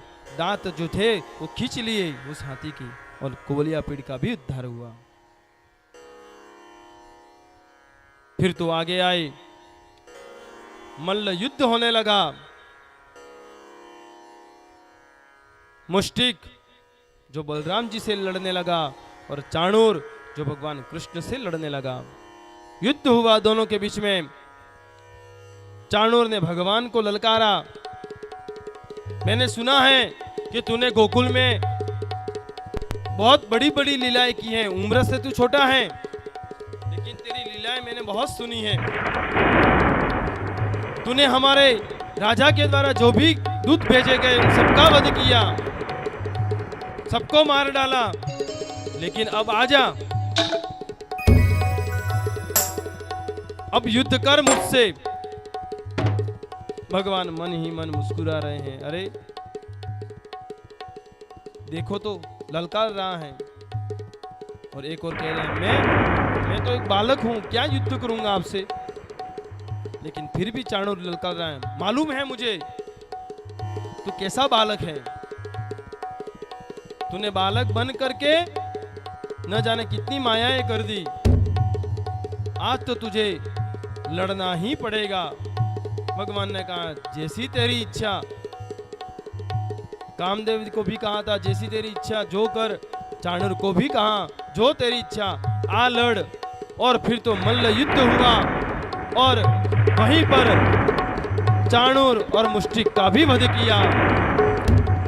कंस के जो पराक्रमी जो सैनिक थे उनका वध हुआ। अब कंस को हुई घबराहट, ये क्या हो रहा है, कौन आया है ऐसा। न जाने लग रहा है वही बालक होगा। और फिर से वो नारद जी की बात याद आई कि नंद बाबा के वहां पर उन्होंने अपना अवतार ले लिया है और वही तेरा काल है। लेकिन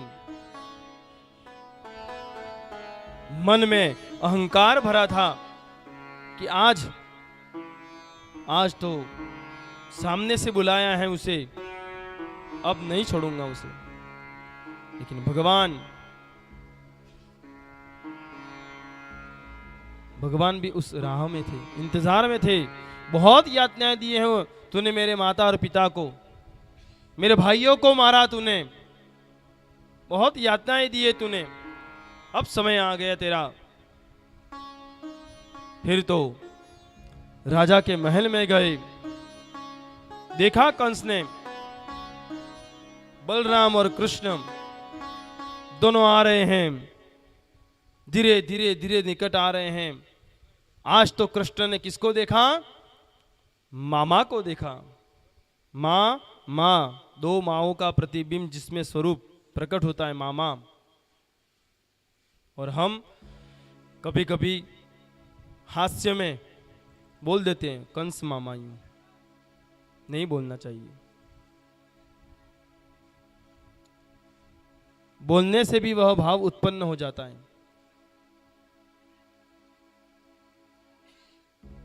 मामा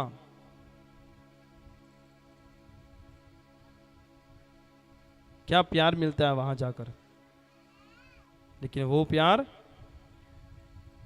कृष्ण को नहीं मिल पाया था। मन में दुख था कि आज मामा के दर्शन हुए हैं, लेकिन दूसरा विचार वो भी आया कि बहुत यातनाएं दिए, आज तो इस मामा को सबक सिखाना ही पड़ेगा। और दौड़ कर आए, दौड़े जोर से, मामा यूं कह के, और वहीं तो कंस ने तलवार निकाली, जैसे ही पास में आएंगे आज तो उसका कर दूंगा पूरा। लेकिन भगवान पहले से ही सब धार लिया था। जैसे ही गए पास में प्रणाम किया, और जैसे ही प्रणाम किया दोनों पैर पकड़े और नीचे घसीटा और घसीट कर लाए, चारों ओर घुमाया, और फिर तो मामा कंस के ऊपर बैठे और दोनों मुष्टिका जोड़, और गुरुकुल की उन तमाम अभ्यास को नियम अनुसार, पद्धति अनुसार ग्रहण किया। फिर जब पूर्ण शिक्षा प्राप्त कर वहां से जब जा रहे थे, तब गुरु सांदीपनि को भगवान ने कहा कि मांगो गुरु, आज तो गुरु दक्षिणा देनी है। गुरु ने कहा नहीं, कुछ नहीं चाहिए। भगवान ने कहा नहीं, दिए बिना तो यहां से जाऊंगा नहीं, दक्षिणा तो लेनी ही पड़ेगी। गुरु ने कहा मुझे कुछ नहीं चाहिए, लेकिन बहुत सारा मनोहार करने पर गुरु सांदीपनि ने कन्हैया से कहा कि अगर कुछ देना ही है तो एक बात वचन दो कि सदैव हर किसी को ज्ञान बांटना, हर किसी की सहायता करना, सहयोग करना, धर्म के मार्ग की ओर प्रशस्त करना, राष्ट्र के मार्ग की ओर प्रशस्त करना, ये वचन दीजिए हमें। और तभी भगवान कृष्ण ने सांदीपनि मुनि को वह वचन दिया, और उसी वचन के अनुसार भगवान ने निस्वार्थ भावना से अर्जुन को गुरु उपदेश दिया, अर्जुन के सारथी बने, अर्जुन के रथ की सेवा की, अर्जुन की सेवा की। जब अर्जुन सोता तो भगवान रात को उसके पैर दबाते थे, उसके घोड़े की रखवाली करते थे, उसका रथ कैसा है सब व्यवस्थित तरीके से देखते थे वो।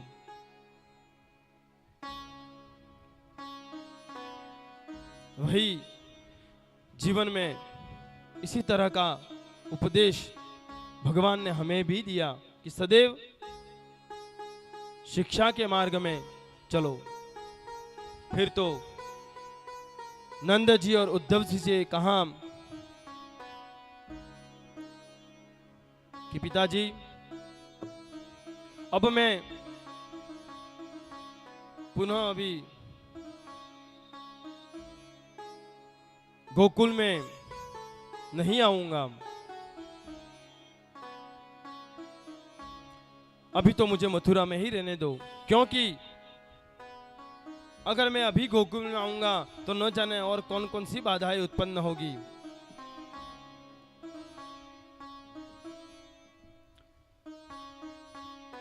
आज हम पहले से ही मन में थोड़ा विचार करके आए हैं कि आज शांतिपूर्ण बैठेंगे, पूरी कथा कहेंगे आज। लेकिन हमारे बीच में जो मेहमान पधारे हैं उनका थोड़ा व्यस्ततम कार्य है, अतः हम उन्हें भी अवसर दे, उन्हें भी सुने। हमारे बीच में जो पूर्व विधायिका साहिबा यहाँ पर पधारे हैं उनसे भी निवेदन है कि आप भी दो वचन यहाँ पर हमारे इस आरा के इन नागरिकों को प्रस्तुत करें।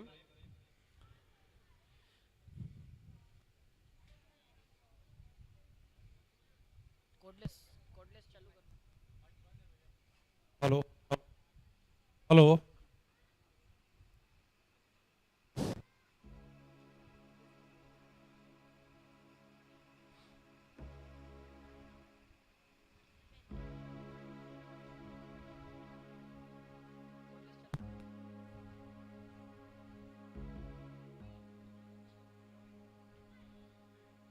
Hello hello hello hello hello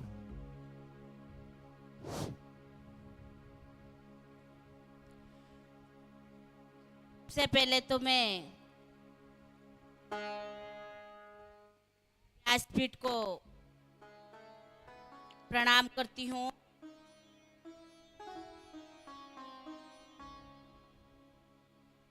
आदरणीय महाराज अरुण सागर जी महाराज को भी प्रणाम करती हूँ। हाँ,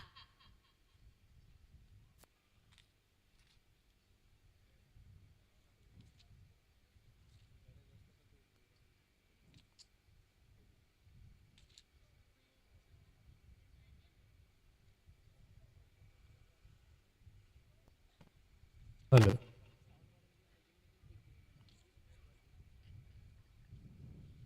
ग्राम पंचायत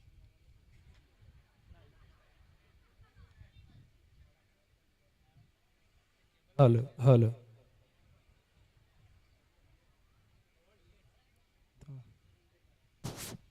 दूसरा वाला ले लो।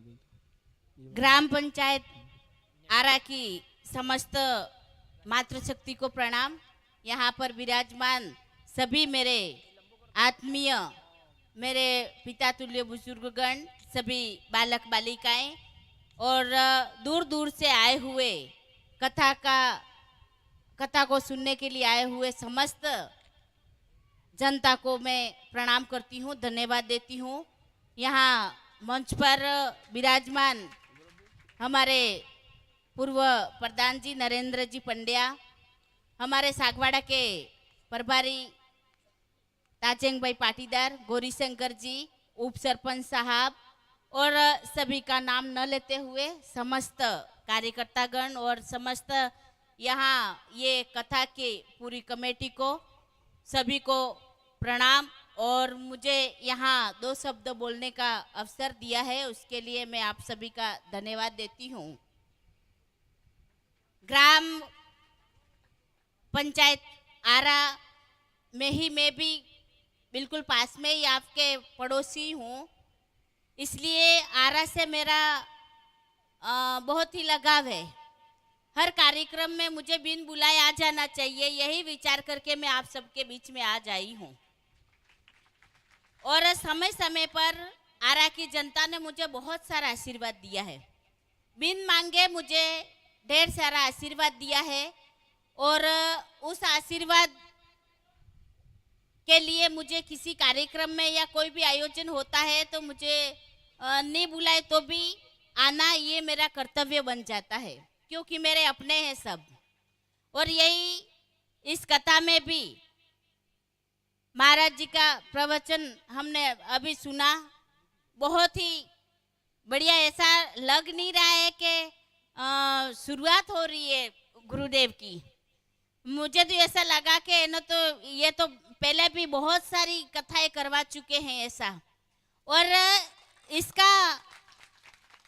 इसका कारण ये है कि यहाँ सामने जितने भी बैठे हैं उन सबका आशीर्वाद भी गुरुदेव के ऊपर है। क्या आप आगे बढ़ो, हमारे आरा का और हमारे सबका नाम आगे रोशन करो, ऐसा आपका आशीर्वाद है। इसलिए गुरुदेव के मुख से उनकी वाणी में जो शब्द निकल रहे हैं वो हमें ऐसा लग रहा है कि अपन भी मथुरा में हैं, अपन भी कृष्ण भगवान को अभी देख रहे हैं, वही सब अनुभव हो रहा है।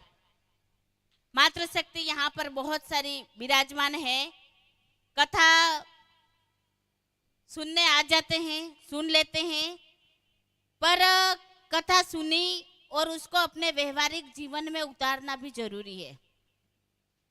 समस्त बालक बालिकाएं भी यहाँ आते हैं तो कथाएं सुनते हैं, तो ये सब हमारे जो सनातन धर्म जो आज अपना भारत के प्रधानमंत्री जी भी विश्व गुरु संसार में भारत को बनाया है, तो वो यूं ही नहीं बन गया है। धर्म के मार्ग पर चलते हुए इस देश को संसार के समस्त देशों में अपना नाम रोशन करने का जो श्रेय हमारे प्रधानमंत्री जी को जाता है, वो धर्म के आधार पर ही है। और हम सब ये कभी कहीं कोई कहता है कि देश के लिए कुछ करना चाहिए, हम विचार करते हैं कि हम तो आरा में, माणकपुरा में यहाँ बैठे हैं, हम क्या कर सकते हैं? तो हम बहुत कुछ कर सकते हैं। यहाँ पर हम जितने भी बैठे हुए हैं, सब अपने अपने परिवार को ही संभाले, अपने परिवार को ही धर्म के मार्ग पर चलने की राह दिखा दें, तो देश के लिए हम बहुत कुछ कर रहे हैं, ऐसा होता है। बच्चों के मन में छोटे हैं तभी से वो भावनाएं होनी चाहिए। बुजुर्ग व्यक्ति जा रहे हैं तो उनका सहयोग कर दूं, ऐसी भावना बच्चे के मन में होनी चाहिए। और वो कौन कर सकता है? मातृशक्ति कर सकती है। पिता कमा के लाने का, बच्चे को पढ़ाने का और आर्थिक रूप से दौड़ धूप कर करके उसको बच्चों को आगे बढ़ाने का कार्य पिता करते हैं। और माँ होती है, वो बच्चे को जब 9 महीने अपने पेट में लेके घूमती है, तब से लगाकर उसको कौन से रास्ते पर चलना है वो राह दिखाने का कार्य मातृशक्ति करती है। माता जैसा विचार करेगा ऐसा बेटा बेटी विचार करेंगे। माता सुबह में उठ के पूजा पाठ कर रही है तो बेटे बेटी के मन में यूं होगा कि माँ तो रोज पूजा पाठ करती है। और कभी माँ मामा के वहाँ चली गई, माँ कहीं और कार्य से कहीं गई है, तो बच्चे को, बेटा हो या बेटी हो, उसके मन में यूं होता है कि आज दिया करने वाला कोई नहीं है, मुझे करना चाहिए। और ऐसा विचार क्यों आया? क्योंकि वो रोज माँ को देखता है कि मैं माँ उठ के नहा धो के दिया धूप दीप करके तुलसी माता को जल अर्पण कर रही है। और ये सब गुण कहाँ से आते हैं? माँ के अंदर से आते हैं। तो इसीलिए कथा समय समय पर कथा करवाने का कारण यही रहता है कि हम इतनी भाग दौड़ की जिंदगी में हम 2 अगरबत्तियां तो फटाफट जला देते हैं, पर जो आज जो गुरुदेव अरुण सागर जी महाराज अपने मन में, अपनी जो मन है उसको धोने के लिए आए, थोड़ा साफ कर दो उसको। रोज अपन पोछा लगाते हैं, पर है ना महीना भर हुआ और है ना थोड़ा समय हुआ तो अपन विचार करते हैं कि इसको अच्छे से धो देना चाहिए। आंगन को रोज अपन सफाई कर रहे हैं, फिर भी अपने यूं होता है कि नहीं थोड़ा गंदा हो गया, उसको धो देना चाहिए। तो समय समय पर धर्म गुरु आके अपन को यही सिखाते हैं कि अपने पूरे तन मन को थोड़ा सा साफ कर दो।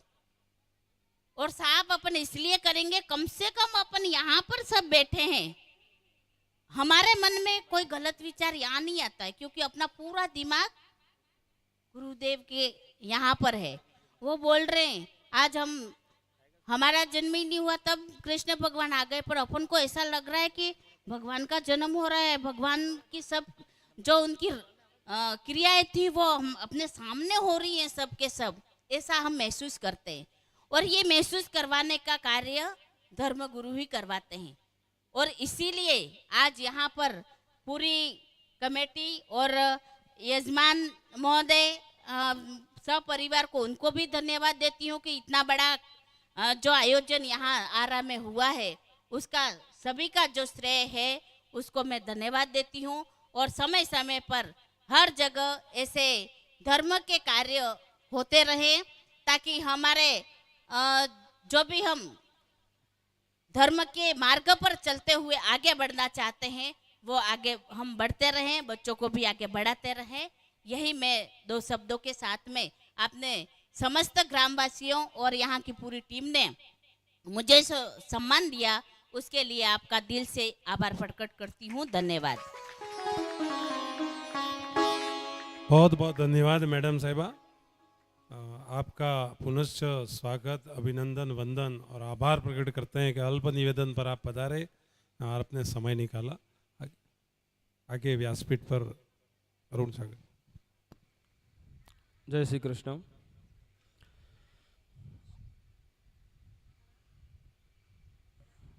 कथा की इस धारा में हम पुनः प्रवेश करें उससे पहले एक निवेदन मेरा था आप सभी गांव वासियों से, माताओं से विशेष। घर का कार्य बहुत है, हम कृषि कार्य पर आधारित हैं और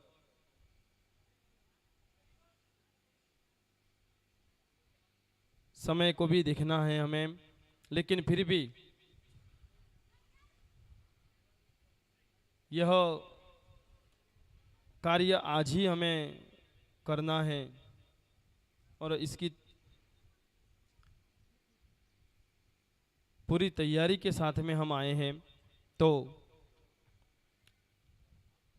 हमारे यहाँ पर मेहमानगण जो भी आए हैं उनका स्वागत करते हुए मैं इस कार्य को शुरू कर रहा हूँ। मात्र आपके ज़्यादा से ज़्यादा 10 मिनट इस कथा को छोड़कर इस दूसरे कार्य के लिए ले रहा हूँ। आप 10 मिनट, यह कार्य जरूरी लगा है। कार्य है मेरे गांव के उन समस्त युवाओं के लिए जो कहीं ना कहीं मेरे इस गांव के लिए बहुत बड़ा कार्य कर रहे हैं। न केवल गांव के लिए अपितु समाज के लिए, अपने परिवार के लिए, अपने स्वयं के लिए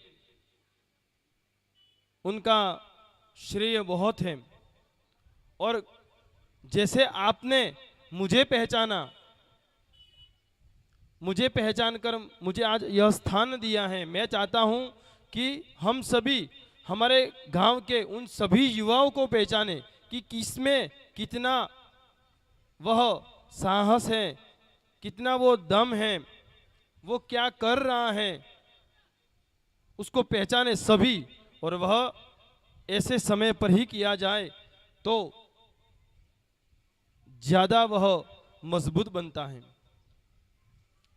तो इसी के अनुरूप में मैं हमारे गांव के उन समस्त युवा जो शिक्षा के मार्ग में हो, प्राइवेट क्षेत्र में भी जो आगे बढ़े हो, गांव में रहकर, घर में रहकर जो अपनी जिम्मेदारी निभा रहा है।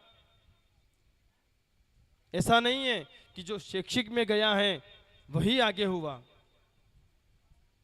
जो घर में रहकर जिसने घर की जिम्मेदारी भी निभाई है वह भी उसी के बराबर कार्य है। तो मैं उन सभी मेरे गांव के उन युवाओं का भी इस व्यासपीठ से सम्मान करना चाहता हूं। आप मुझे केवल 10 मिनट प्रदान कीजिए।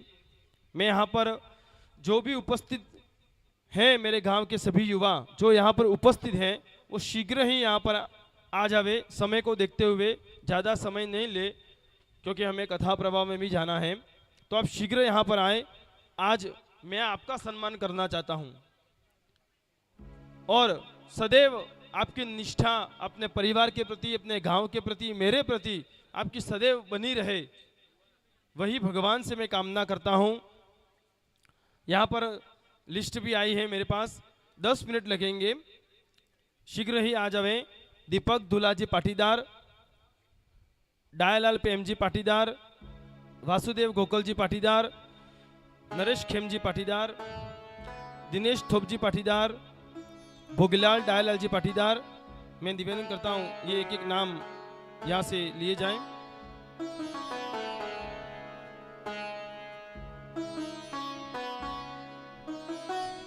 इन सभी युवाओं का बहुत ही सराहनीय सहयोग है। आप तालियां बजाकर इन मेरे गांव के युवाओं को प्रोत्साहित करें।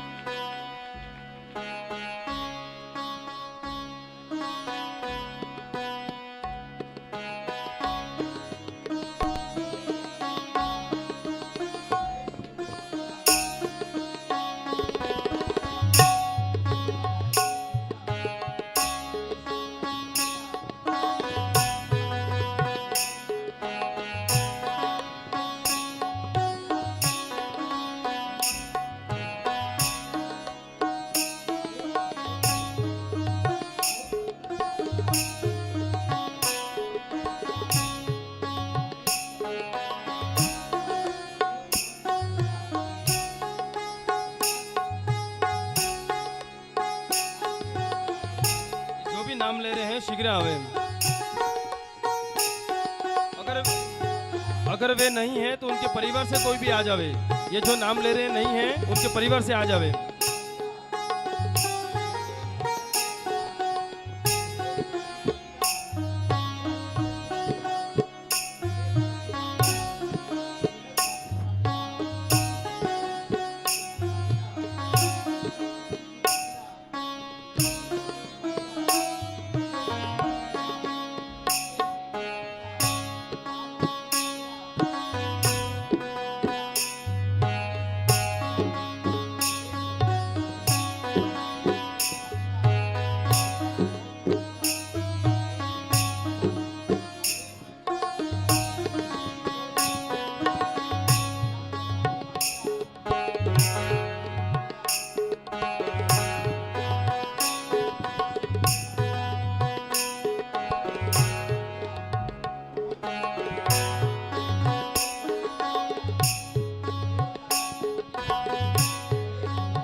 लाल शंकर जी मोगजी पाटीदार और भी अन्य गांव के जो सदस्य हैं मेरे, दिनेश भाई डालर जी आए।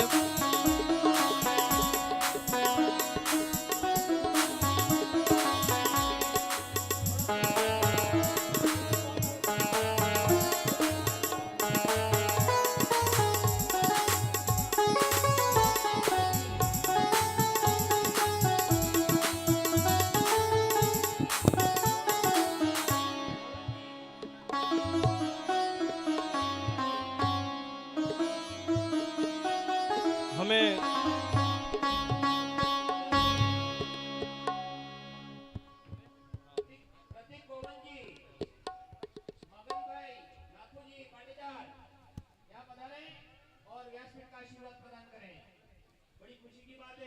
यहाँ पर किसी का नाम नहीं भी लिया हो तो गांव के जो सदस्य जो युवा जो हैं सभी पधारे यहाँ पर मेरे गांव के।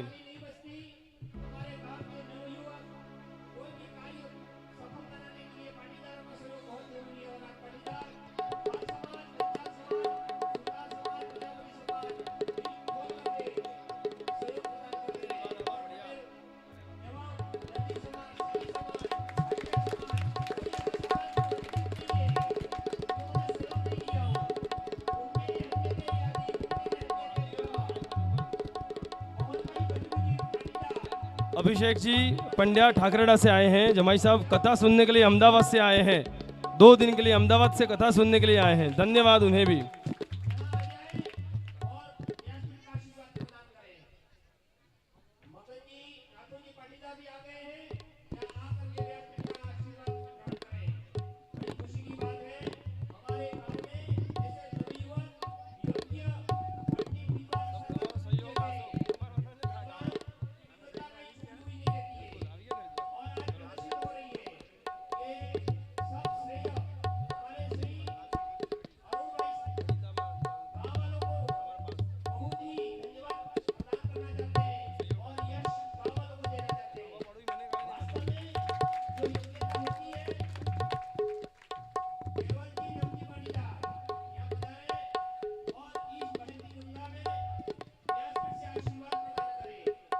हमारे गांव से 2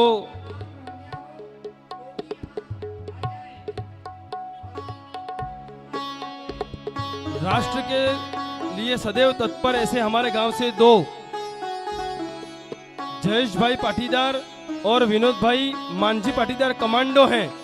हमारे गांव से देश की सेवा कर रहे हैं वे। जोरदार तालियां उनके द्वारा भी, उनके सहयोग में जो देश की सेवा कर रहे हैं। बहुत बहुत धन्यवाद है उनके।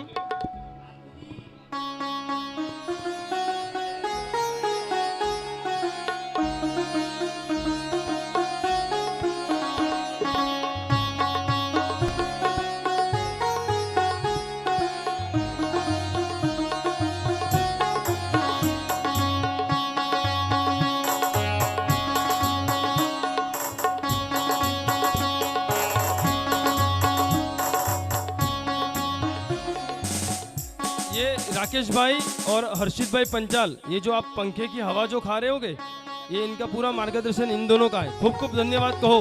दिन रात इन्होंने कहा महाराज हम आपके लिए तैयार है, कभी भी फोन करके बुला देना, हम आ जाएंगे।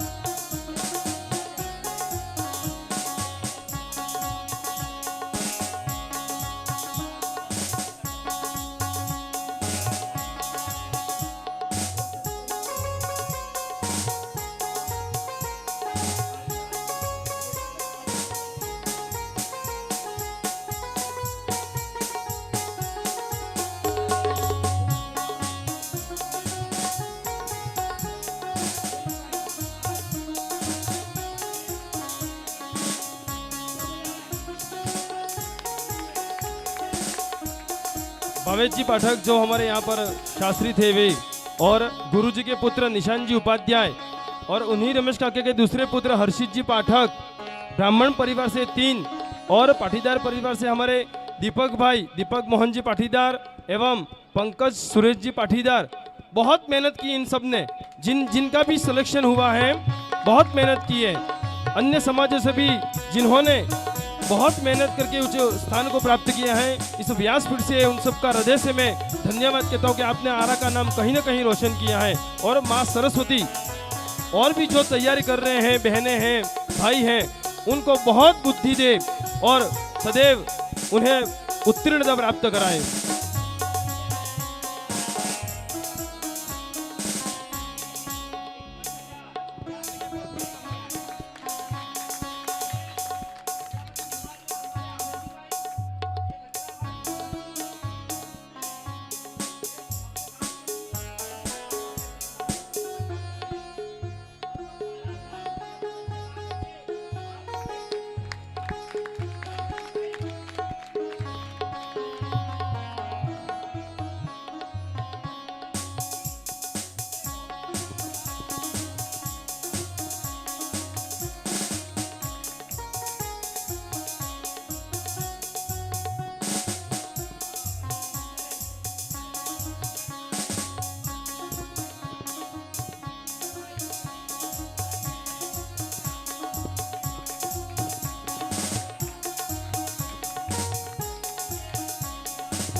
मयूर मयूर वे भी पधारे यहाँ पर। ये जितने भी युवा जिनका हमने यहाँ पर बुलाकर उनका जो सम्मान किया है वो उनका हक था, इसलिए किया है। ये कोई हमने बड़प्पन नहीं किया है, कोई अतिशक्ति नहीं की है। ये जो नवनीत भाई जो है ना, वो युवाओं के सरदार कहे जाते हैं हमारे गांव के। अगर इन्होंने ठान लिया कि ये कार्य करना है तो वो दौड़ दौड़ कर सबको एकत्रित करके, वो जितना भी बड़ा कार्य क्यों ना हो। हमारे दिनेश भाई अभी थोड़े बहुत व्यस्त हैं, लेकिन वो अपना कार्य छोड़कर यहाँ पर आ गए। मतलब सबका नाम लूं समय बहुत हो जाएगा। एक एक व्यक्ति जो हैं सब मेरे साथ हैं, सब समाजों के, पाटीदार समाज कहो, पंचाल समाज कहो, सुतार समाज कहो, अन्य समाज कहो।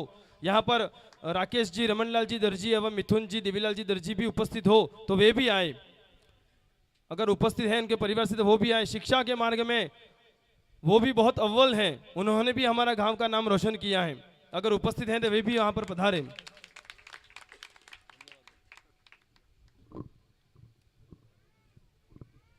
अब जब सम्मान की इस घड़ी में हैं तो हमारे जो मेहमान जो आए हैं और मेरे शरीर का अंग कहे तो भी और अतिथि के रूप में कहे तो भी हमारे जय महाकाल विप्र मंडल के संरक्षक महोदय, संस्थापक महोदय और हमारे सभी सदस्य। सबसे बड़ी बात है हमारे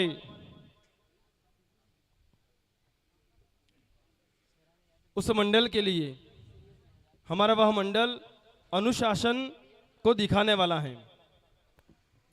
उसकी सबसे बड़ी परिभाषा है अनुशासन और समरसता, एक रूपता। हमारे ड्रेस कोड भी है, हमारे गांव वाले भी देखते हैं महाराज ये लिखा हुआ रहता है, क्या है ये नहीं हूँ, लेकिन ये हमारा पहचान पत्र है। और वही जय महाकाल विप्र मंडल के हमारे सभी सदस्य यहाँ पर आए हैं, मैं उनका हार्दिक स्वागत अभिनंदन करता हूँ।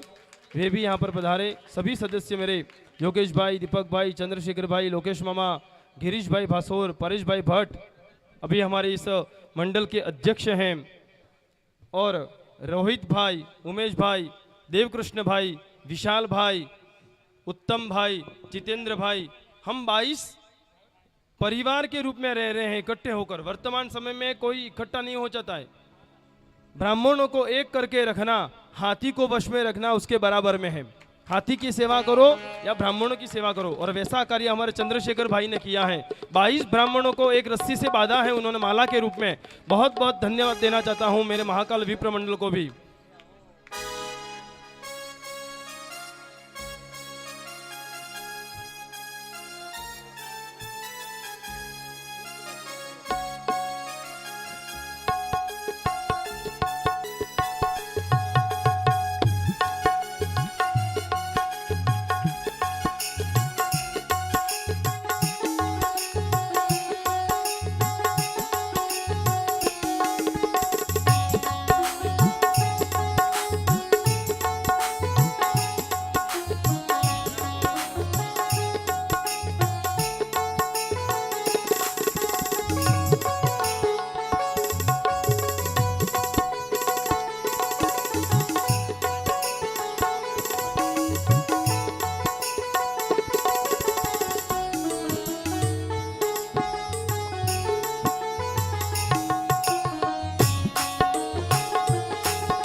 यहाँ पर जो ऊपर जो आ रहे हैं रजत जी जोशी लिमड़ी के हैं, बहुत छोटे हैं, कद में बहुत छोटे हैं। अभी 3rd ग्रेड की एग्जाम में भी नॉन टीएसपी से इन्होंने सिलेक्शन लिया है और 2nd ग्रेड में भी नॉन टीएसपी में इनका सिलेक्शन हुआ है। इतने विद्वान, कर्मकांड में भी बहुत विद्वान और पढ़ने में भी बहुत मेहनत की इन्होंने। मात्र एक ही बार अभ्यास किया है, जयपुर में 12 महीने, पहली दफा परीक्षा दी उन्होंने और दोनों परीक्षाओं में 3rd ग्रेड और 2nd ग्रेड दोनों में उत्तीर्णता प्राप्त की है।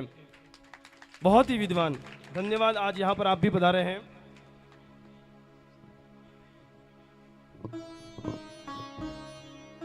मैं अपने मंडल के संस्थापक महोदय चंद्रशेखर जी से निवेदन करना चाहता हूँ, हमें आशीर्वाद भी प्रदान करें चंद्रशेखर जी। और इसके बाद में नंदौर से राजेश मामा भी यहाँ पर पधारे हैं, हमारे मामा जी, वो भी यहाँ पर आए। आपका भी आशीर्वाद हमें मिलता ही रहता है, प्रेरणा आप देते रहते हैं सदैव, अच्छी बातें ही हमें देते हैं सदैव। वैसे मामा जी भी आए हैं, आप भी पधारे यहाँ पर, आओ।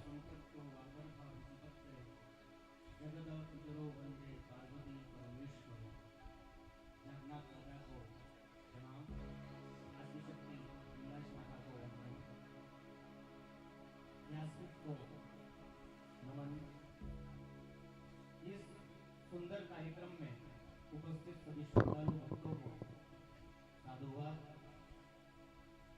मेरे अनुज, मेरे मित्र, इस व्यासपीठ को सुशोभित करने वाले अरुण भाई को बहुत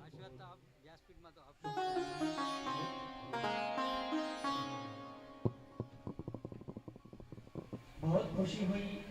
आपका यह भव्य कार्यक्रम देख करके मन प्रसन्न हो गया, हमारा मंडल भी प्रसन्न हो गया। यह बहुत ही लोक कल्याणकारी आपने काम किया है। आपके इस कार्य से आपका परिवार धन्य हो गया है, आपका गांव धन्य हो गया है, हमारा समाज धन्य हो गया है, साथ में हमारा मंडल धन्य हो गया है। ऐसी प्रतिभा हमारे मंडल में खिल के आई है। सबसे ज्यादा धन्य भाई अरुण भाई के माता पिता धन्य हो गए, ऐसे पुत्र को जन्म दिया है।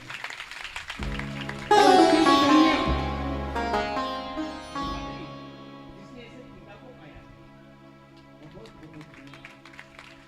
धन्यवाद भाई अरुण भाई। ये मैं तो, मेरा हाथ पांव कांप रहे हैं, बोल नहीं सकता हूँ, कैसे बोलते हो आप? संस्थापक बन गया, लेकिन बहुत कठिन काम है। 7 दिन तक 3-4 घंटे को एक जगह पर बैठ करके इनको बैठा के रखना, सुनाना, वास्तव में बहुत कठिन काम है। ये हाथ कांप रहा है मेरा, नहीं बोल सकता, सत्यनारायण की कथा नहीं कर सकता हूँ। आप भगवत की कथा कर रहे हो, बहुत बहुत भाग्यशाली हो।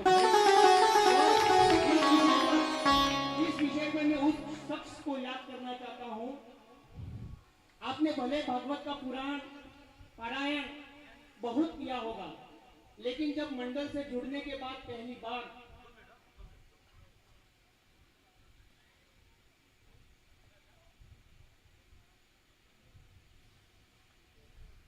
भाई आपने भागवत का पारायण बहुत किया है, आपके एक एक शब्द आपके जीवा पे विराजमान है।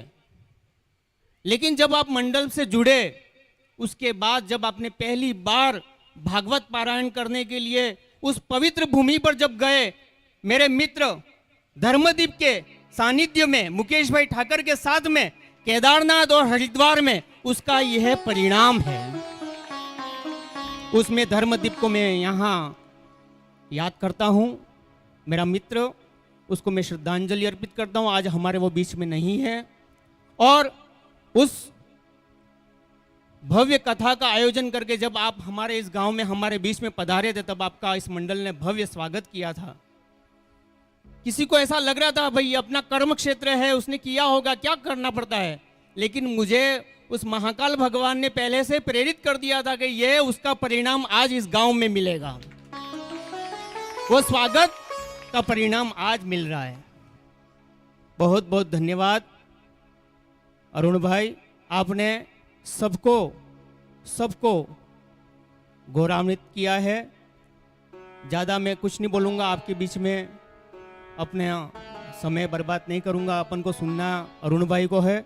बहुत बहुत धन्यवाद, आपने इस महाकाल विप्र मंडल को यहाँ सम्मान दिया और मुझे बोलने के लिए यहाँ पे दिया। बहुत बहुत धन्यवाद। जय महाकाल। राकेश भाई भी यहाँ पर पधारे हैं।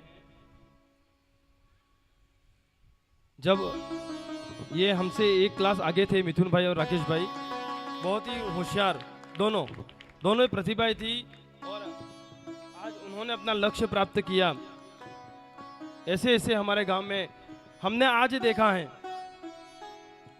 कई प्राइवेट सेक्टर में है। नरेश भाई सेवक एयू फाइनेंस बैंक में मैनेजर है डूंगरपुर जिले में, कुछ को ही मालूम होगा, डूंगरपुर में मैनेजर है वो। हमारे यहाँ से अशोक भाई पंड्या अहमदाबाद, नरेश भाई पंड्या, पवन भाई पंड्या, गोपाल पंड्या, एक बड़े बड़े स्तर पर वे बैठे हुए हैं। बहुत मेहनत की उन्होंने, तब जाकर उन्हें यह स्थान मिला।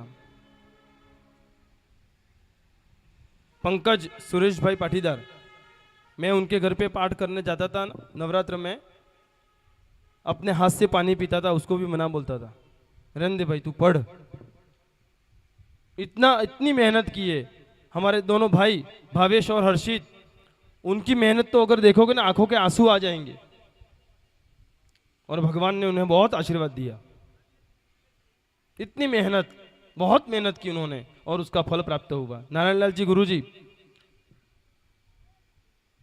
रोहित जी मार साहब फर्स्ट ग्रेड, हमारे गांव का गौरव, निशांत भाई हमारे सामने जन्म लिया और आज शिक्षा के विभाग में वे आ गए। मन में हमें भी कभी कभी होता काश हम भी पढ़ते, लेकिन फिर विचार आता है भगवान ने जिसको जितना दिया उसी में सदैव प्रसन्न रहो। हर कोई शिक्षक नहीं बन सकता। कल गुरुजी ने कहा था कि अगर हर कोई इंजीनियर, शिक्षक, डॉक्टर बन जाएगा तो फिर ये कौन संभालेगा। और तब मन राजी होता है कि भगवान ने हमें ये स्थान दिया था। जब जागन्नाथ दादा के चरणों में जाता था तब वह बात याद आती थी कि भगवान ने आपकी सेवा के लिए ही बनाया है, कोई बात नहीं। इसलिए जिसको जो भी स्थान दिया है उसे प्रेम से स्वीकारो और उस कार्य को निष्ठा से करो। आप सभी ने इस सम्मान समारोह में हमें सहयोग दिया, बहुत बहुत धन्यवाद। और साथ ही चंद्रशेखर भाई ने भी स्मरण कराया, धर्मदीप भाई पालोदा गांव के थे, धर्म का दीप था वो सही में। सबसे पहली बार हरिद्वार में उनके साथ में गया, नहीं पहली बार तो खेमजी काका के साथ में गया था मैं, दूसरी बार जब पारायण करने गया तब धर्मदीप भाई के साथ में गया था।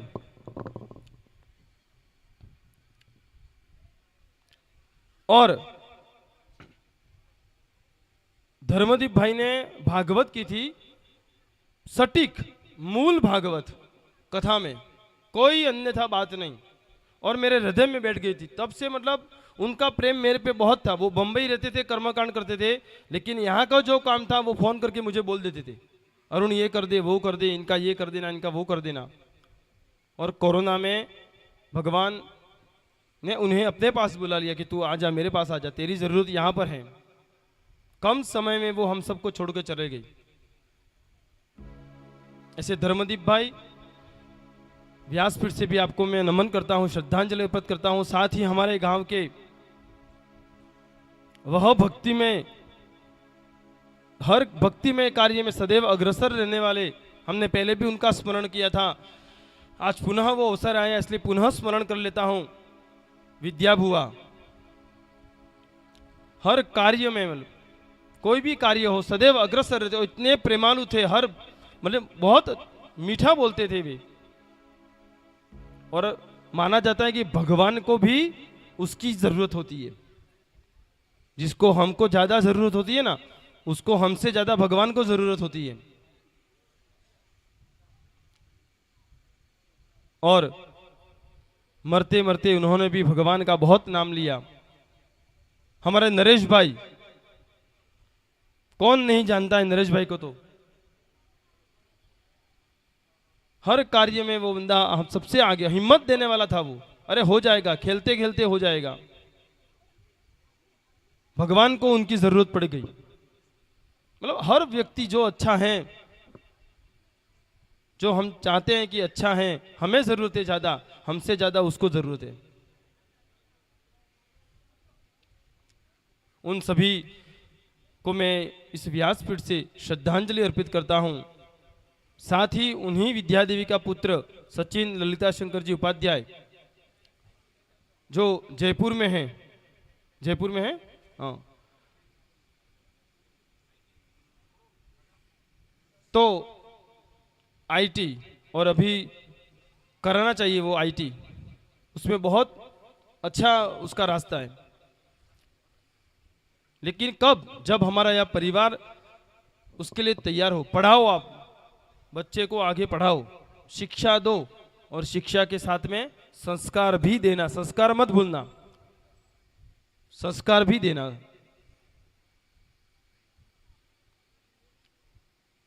इसलिए यहाँ पर आए हुए उन सभी अतिथियों का हृदय से सम्मान करते हैं। और पुनः विवाह की ओर प्रवेश भी करना है, तो वापस उस खुशी के माहौल में हम सब प्रवेश करें। आओ राधा रानी को पुकारे। राधा रानी की जय, महारानी की जय, राधा रानी की जय, महारानी की जय, राधा रानी की जय, महारानी की जय, राधा रानी की जय, महारानी की जय। बोलो श्याम सुंदर की जय जय जय, बोलो श्याम सुंदर की जय जय जय। बोलो श्याम सुंदर की जय जय जय, राधा रानी की जय, महारानी की जय, राधा रानी की जय, महारानी की जय।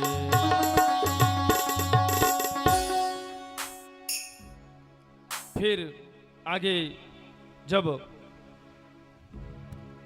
भगवान ने कंस का वध किया, उद्धव जी को गोकुल भेजा, और वहां पर सबने पूछा कि तुम अकेले ही आए हो, कान्हा कहाँ है हमारा।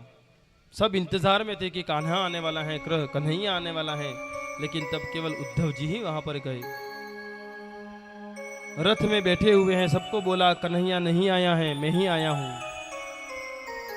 लेकिन कन्हैया ने भी अपनी जिम्मेदारी निभानी थी।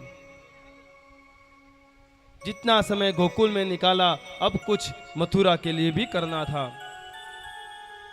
और वहीं पर जब कंस को मारा, उसके बाद में उनकी दोनों पत्नी अस्ति और प्राप्ति, कंस की दोनों पत्नी अस्ति और प्राप्ति अपने पिता के पास चले गई, जरासंध के पास। उन्होंने उसे पूरा वृत्तांत बताया कि इस तरह से हमारे पति को मारा गया है। जरासंध, उसने अब भगवान के सामने युद्ध करने का विचार किया, और उसी जरासंध ने 17 बार भगवान से युद्ध किया। एक बार नहीं, 2 बार नहीं, 17 बार, और 17 बार उसे परास्त मिली।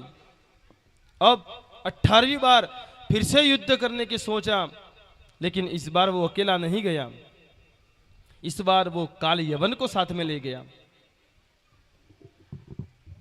और अब तो भगवान ने भी ठान लिया था, और वही काल यवन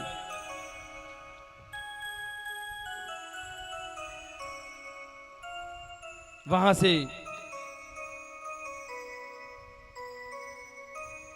उस जरासंध के साथ में भगवान को ललकारने के लिए चल पड़ा है। इसी बीच मुचकुंद महाराज, वही मुचकुंद महाराज को श्राप था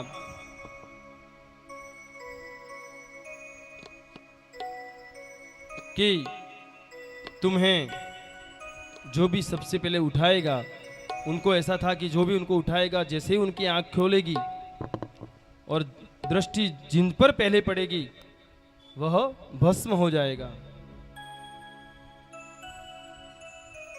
और वही मुचुकुंद महाराज प्रवर्षण पर्वत में सोए हुए थे। भगवान ने अपनी रचना रची और काल यवन और जरासन दौड़ते दौड़ते उसी प्रवर्षण पर्वत तक पहुंच चुके थे। भगवान भी उसी प्रवर्षण पर्वत में जा छिपे। वहीं पर काल यवन आया और उसने जोर से उस मुचुकुंद महाराज को लात मारी। समझा कि यही कृष्ण है। सब भगवान की माया थी। कपड़ा ऊपर रख दिया था, सो रहे थे ढककर, मालूम नहीं, लेकिन पर्वत में तो वही आया है, उसके अलावा और कोई नहीं आया है। यूं समझकर जोर से काल यवन ने उस मुचुकुंद महाराज को लात मारी। जैसे ही मुचुकुंद महाराज की आंख खुली, देखा सामने काल यवन और अपनी दृष्टि से जैसे ही अपनी दृष्टि खोली उसमें से अग्नि, और उसी अग्नि से उस काल यवन का भी नाश हुआ। और इसी तरह से भगवान ने उस काल यवन को मारा। अब तो भगवान ने शेषावतार कह दिया कि जाओ द्वारिका का निर्माण करो। विश्वकर्मा जी को कहा कि द्वारिका नगरी की तैयारी करो। और वहां पर भगवान ने सुंदर मनमोहक ऐसी द्वारिका नगरी का निर्माण किया। धीरे धीरे अब भगवान अपनी लीलाएं आगे बढ़ाते आ रहे हैं। और इसी बीच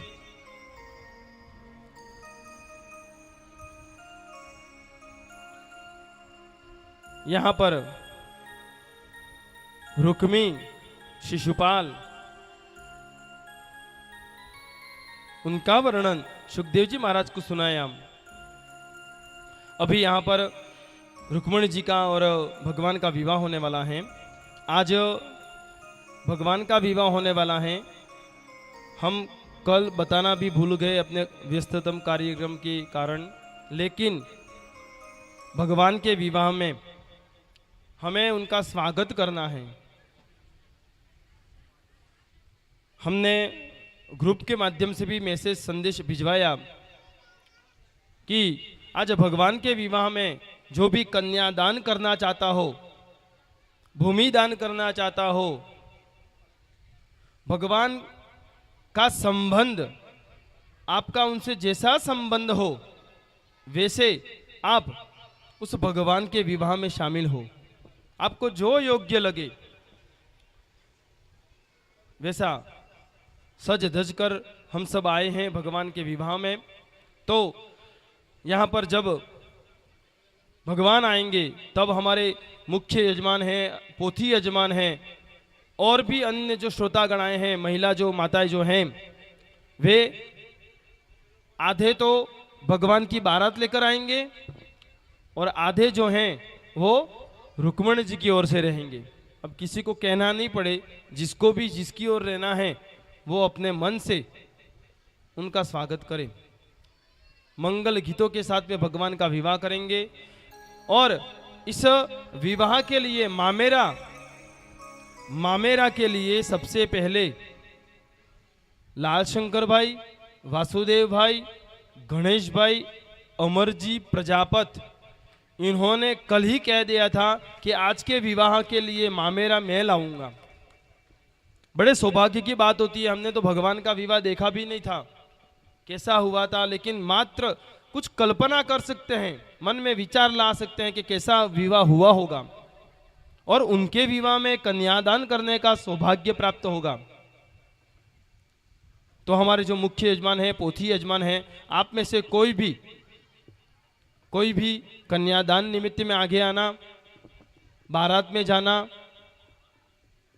इस तरह का जो प्रसंग है, किसी का मैं यहाँ से नाम नहीं लूंगा, लेकिन अपनी मर्जी से जिनको भी कन्यादान करना है वो हमारे यजमानों में से कोई भी आगे आ जाएंगे। हमारे भूदेव जो हैं वो पूजा वूजा करवाएंगे उनके द्वारा। तो यहाँ पर अब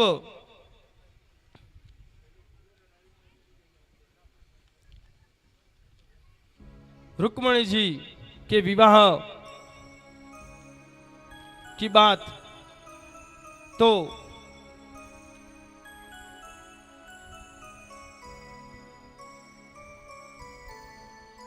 रुक्मिणी जी का भाई था रुक्मी, परिवार तो चाहता था कि अपनी रुक्मिणी का विवाह भगवान से हो, लेकिन उसका भाई जो था रुक्मी, वह अपनी बहन का विवाह शिशुपाल से करवाना चाहता था।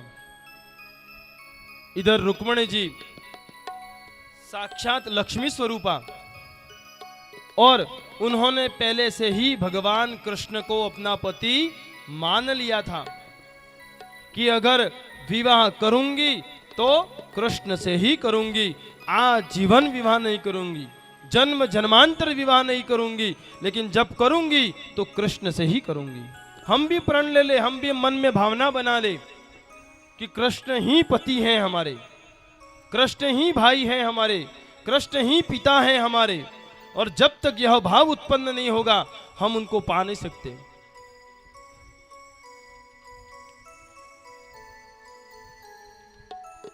तभी रुक्मिणी जी ने व्रत लिया, जगदम्बा का दर्शन करने जाऊंगी और उनसे प्रार्थना करूंगी कि हे मां, पति रूप में मुझे कृष्ण को ही पाना है। स्वयं रुक्मिणी आद्य शक्ति का रूप और शिशुपाल, मालूम शिशुपाल कौन? आ गया दूसरे दिन जो बात कही थी हमने, जय और विजय दोनों द्वारपाल। कहा था, श्राप दिया था सनत कुमारों ने कि जाओ पृथ्वीलोक में 3 बार अवतरित हो गए और आपका उद्धार करने के लिए भगवान 4 बार आएंगे, और उन्हीं में पहला अवतार हिरण्याक्ष और हिरण्यकश्यप बनकर आए, और उन दोनों के लिए भगवान ने अलग अलग अवतार लिए। पहला अवतार वराह अवतार लिया भगवान ने, हिरण्याक्ष का वध किया। दूसरा हिरण्यकश्यप का अवतार लिया विजय ने, उसके लिए भगवान ने नरसिंह अवतार लिया।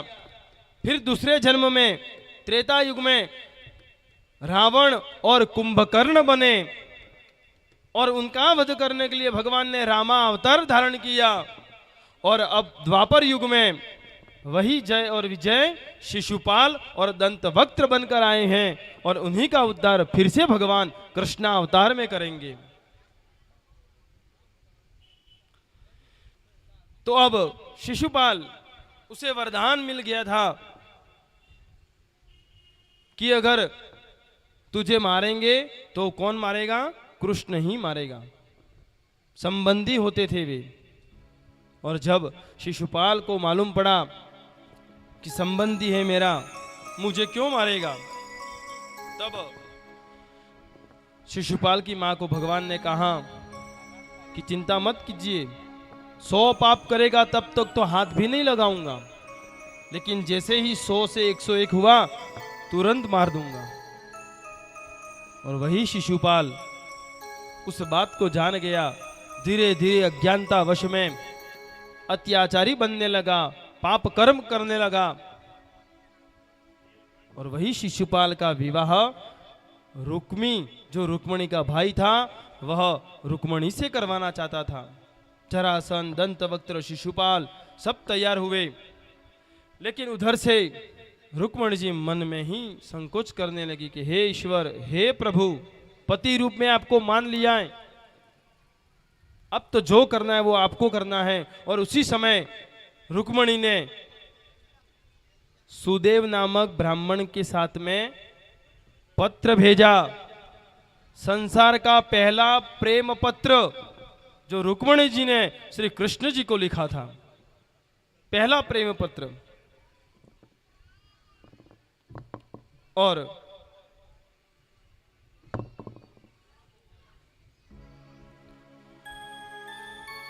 हमारे इस विवाह के लिए जिस प्रकार मामेरा लेकर आए हैं, उसी प्रकार कन्यादान करने के लिए शांति देवी कृष्णलाल जी जोशी हमारे जो पोथी यजमान है वे आज कन्यादान करेंगे। परम सौभाग्य कन्यादान। तो फिर तो रुक्मणी जी ने उस सुदेव नाम के उस दूत के साथ में भगवान को पत्र भेजा कि हे ईश्वर, हे कन्हैया, दिल से आपको अपना पति मान लिया है और आजीवन आपको ही पति मानूंगी। अगर आपसे विवाह नहीं हुआ तो दूसरा जन्म लूंगी, तीसरा जन्म लूंगी, 7 जन्म लूंगी, लेकिन विवाह तो आपसे ही करूंगी। और वह पत्र पढ़कर भगवान मन ही मन विचार करने लगे, वाह क्या भक्ति है, रुक्मिणी का क्या भाव है। और उसमें लिखा था कि विवाह से पहले गांव के नगर के बाहर आद्य शक्ति जगदम्बा का मंदिर है और वहां पर दर्शन करने जाऊंगी और वहां अगर आ सको तो आ जाना और ले जाना मुझे। लेकिन उसके बाद वहां पर चौकसी बढ़ा दी गई शिशुपाल के द्वारा, जरासंध के द्वारा, रुक्मी के द्वारा, कि कोई अंदर नहीं आ सके, इतनी तैनाती कर दी गई।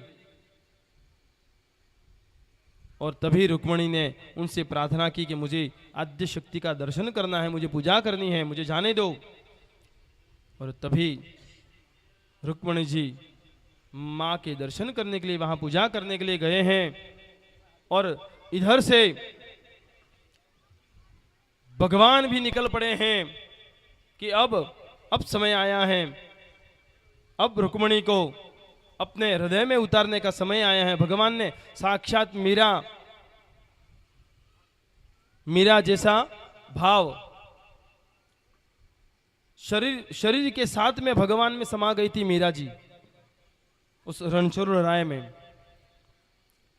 शरीर के साथ भगवान ने अपना लिया उन्हें, लेकिन ऐसे भाव होने चाहिए। तो रुक्मिणी जी वहां पर दर्शन करने गई, इधर चौकसी बढ़ा दी गई। रथ लेकर भगवान धीरे धीरे निकल पड़े हैं। उधर से रुक्मिणी जी प्रार्थना कर रहे मां जगदम्बा से कि हे मां आद्य शक्ति, मन की इच्छा पूर्ण हो आज तो। और तभी रुक्मी, शिशुपाल, जरासन सभी एक एक करके जैसे ही मालूम पड़ा कि कृष्ण आ रहा है, सब तैयार हो गए। उधर से बलराम जी को मालूम पड़ा कि कृष्ण अकेला है, सैनिकों के साथ में रथ लेकर वह भी आ पड़ा। और फिर तो जरासंध, दंतवक्त्र आदि से युद्ध किया, परास्त किया उन्हें। और शिशुपाल को भी भगवान ने परास्त किया, बार बार हराया। और थक कर शिशुपाल जो था उसे वहां से भागना पड़ा। भगवान ने रुक्मिणी जी के विवाह प्रस्ताव को लेकर वे वहां पर पधारे। दूर से देखा भगवान का रथ आ रहा है। रुक्मिणी जी मन ही मन प्रसन्न हो गए, वाह मां आ गए हैं प्रभु।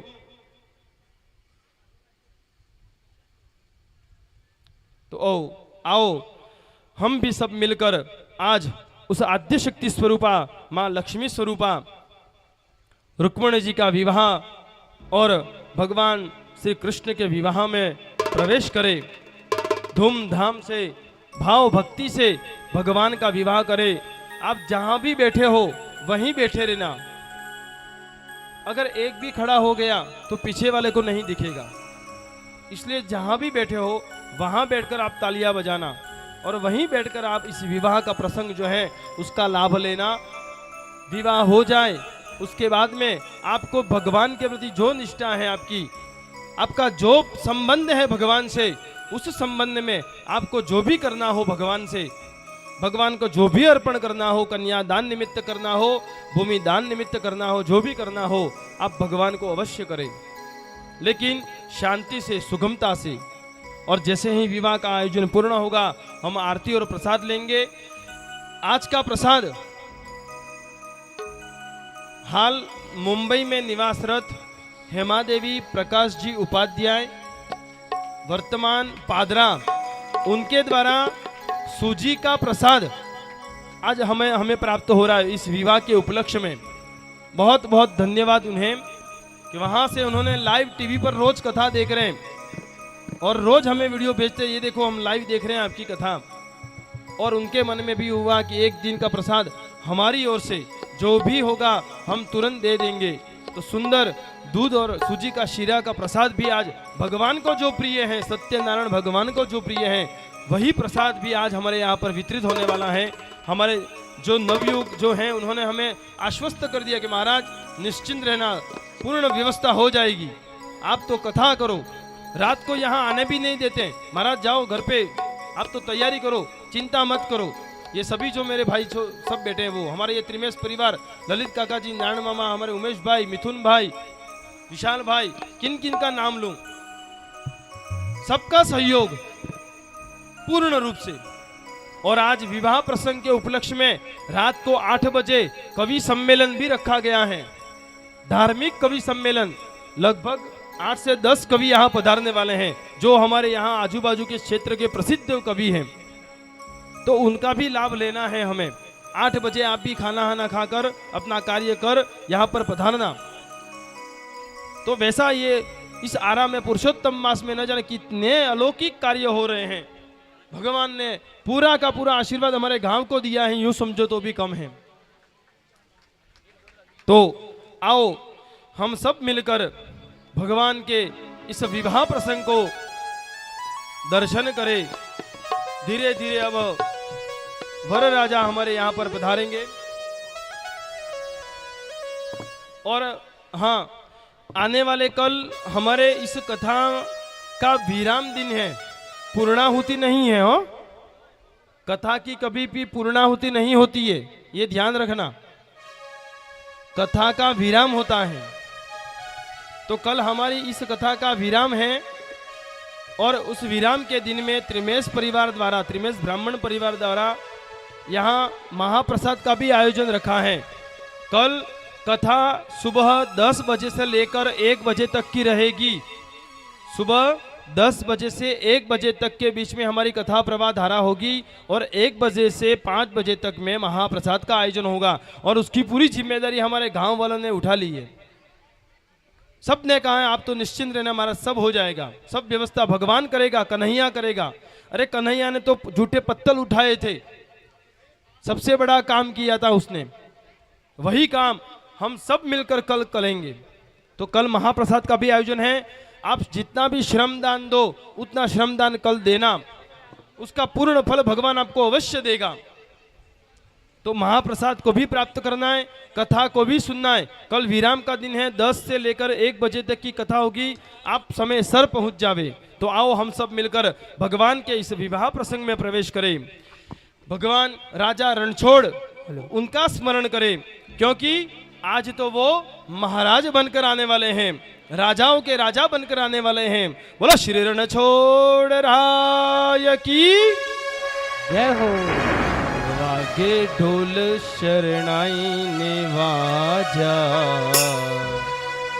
अरे वागे ढोल शरणाई ने वाजा, रणछोड़ बन्या छे भर राजा, रणछोड़ बन्या छे भर राजा, वागे ढोल शरणाई ने वाजा, वागे ढोल शरणाई ने वाजा, रणछोड़ बन्या छे भर राजा, रणछोड़ बन्या छे भर राजा।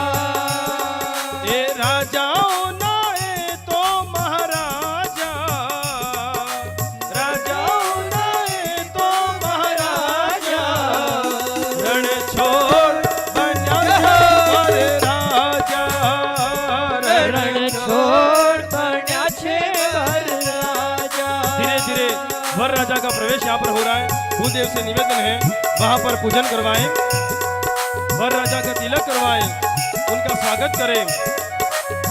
जो भी भारत में जुड़ना चाहता है वो जुड़े, बैठ जाइए, बैठे बैठे तालियां बजाइए जोर से।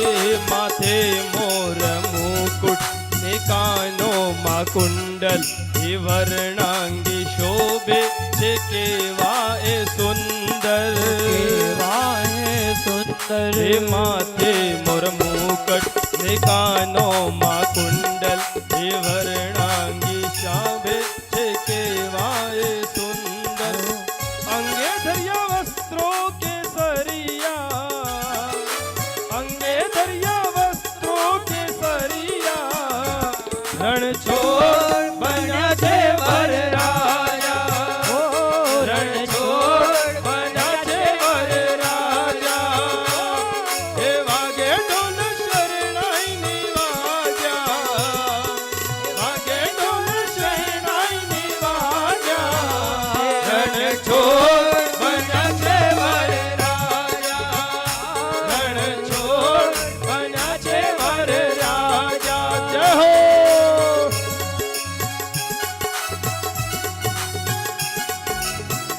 भगवान को आसन दिया जाए वहां पर यहाँ पर भगवान की पूजा करेंगे और दूसरी ओर जो दूसरे यजमान हैं हमारे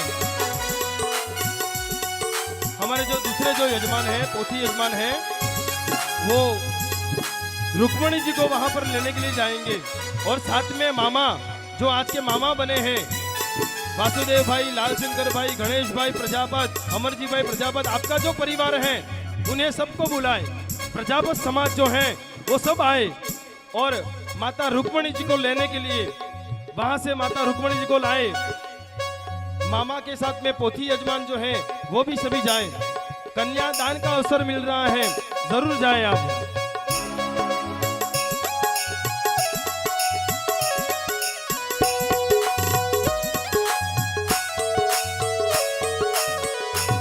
तालियां बजाए।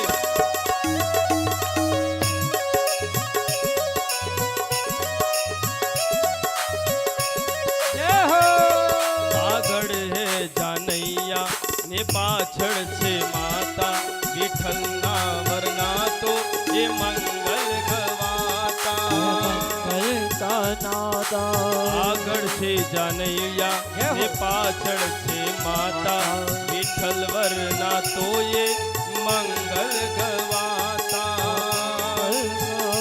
कामदेव रूपी घोड़े विराजा हे कामदेव रूपी घोड़े विराजा रणछोड़ बन्या छे वरराजा रणछोड़ बन्या छे वरराजा वागे ढोल शरणाईनी वाजा वागे ढोल शरणाईनी वाजा रणछोड़ बन्या छे वरराजा रणछोड़ बन्या छे वरराजा।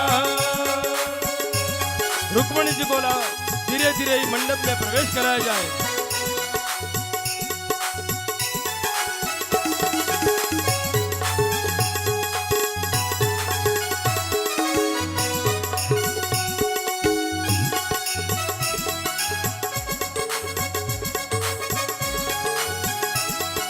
जय हो, ऐसी बारात आनी चाहिए। रुक्मणी जी बजा रहे हैं, तालियां दोनों हाथ ऊपर करके बजाए, स्वागत करें माँ का।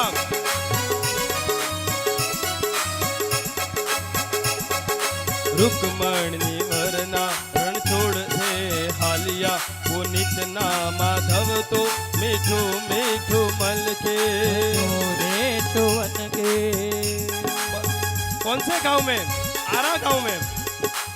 आरा गांव मां आरा गांव मां बोलो जोर से आरा गांव ना मंडप छे गाज्या आरा गांव ना मंडप छे गाज्या रणछोड़ बन्या छे वरराजा रणछोड़ बन्या छे वरराजा वागे ढोल शरणाईनी वाजा वागे ढोल शरणाईनी वाजा रणछोड़ बन्या छे वरराजा रणछोड़ बन्या छे वरराजा रणछोड़ बन्या छे वरराजा।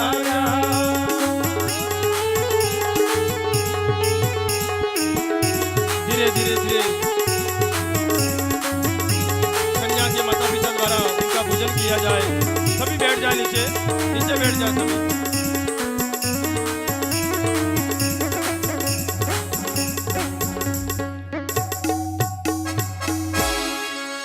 भगवान का विवाह प्रसंग मंडप में आ चुके हैं। माता का उनका पूजन किया जाए। यहाँ पर वरमाला प्रस्तुत किया जा रहा है। हमने कहा था कि हम भावेश भाई को सुनेंगे, भावेश भाई कराड़ा उपाध्याय।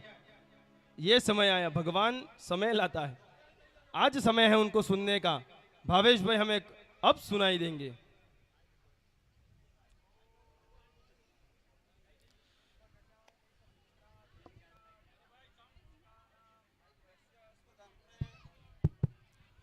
हरि ओम यदियात् प्रदेनात् प्रददात् प्रदेनात् सीतात्वाय प्रतिष्ठिता अस्याश्रितायाः श्रीकृष्णवर्णाश्रिताञ्च अयं नेन श्रुतां श्रुताः प्रथमे प्रदान्तात् प्रदस्तात् प्रदेन अयं वेनयात्थदेशः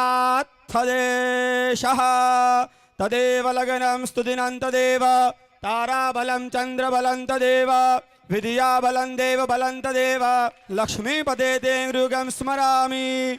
हरिः ओम श्रुतस्त्वा श्रुतस्त्वेन अदानाना प्रदस्तितात् तदा तत् तदा मे श्रिताया प्रदन्तात् प्रदस्ते शितोद्भवम् अतः वरकरणं बोले अम्बे मादगी जय, बोले हिंगलाज मादगी जय। उपविश्य अब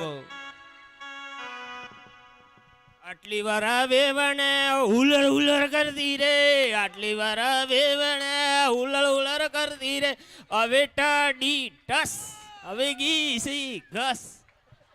शिवापः सन्तु सन्तु ते शिव आपः सोमनस्यमस्तु अस्तु सोमनस्य अक्षतं चारिष्टं चास्तुति भवन्तो ब्रुवन्तु अस्तु अक्ष अरिष्टं च गन्धाः पान्तु सोमङ्गल्यं चास्तुति भवन्तो ब्रुवन्तु गन्धाः पान्तु सोमङ्गल्यं चास्तु अक्षताः पान्तु आयुष्यमस्तु भवन्तो ब्रुवन्तु पुष्पाणि पान्तु शोषयमस्तु भवन्तो ब्रुवन्तु ताम्बूलानि पान्तु ऐश्वर्यमस्तु भवन्तो ब्रुवन्तु पूगिफलानि पान्तु बहुफलमस्तु भवन्तो ब्रुवन्तु दक्षिणाः पान्तु बहुधेयं चास्तु भवन्तो ब्रुवन्तु। जलमादाय पाणी पकड़ी राखजो दादाजी। ओम भूर्भुवस्वः संकल्प उक्त कर्मणस्य सप्तदिवसस्य भागवत पारायण निमित्तं शिष्टाचारात् रुक्मणी कृष्ण विवाह निमित्तं शाण्डिल्य गोत्रोत्पन्नस्य रुक्मणी तथा च कृष्णी गोत्रोत्पन्नस्य कृष्ण स्वरूपाय वराय संप्रददे। जलमेल्दो इति कन्यादान संकल्पः हस्तमिलेपनम्। ओम इदं विष्णुर्विचक्रमे त्रेधानि दधे पदं समूढमस्योप गुसुरे स्वाहा। अतः वरमालाः अस्ति नास्ति उत्थाय उभा થઈ જો।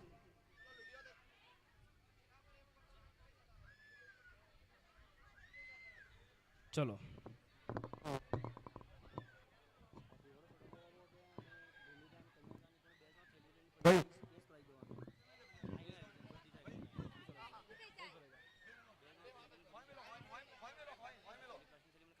चलो मामाजी આવ્યા હવે या कोई भी આપણે ग्रामजन या पोथी यजमान આવી આ લાડીબાઈ ને પિલોડે રૂકમણીજી ને પિલોડે મેલ દો આપણે।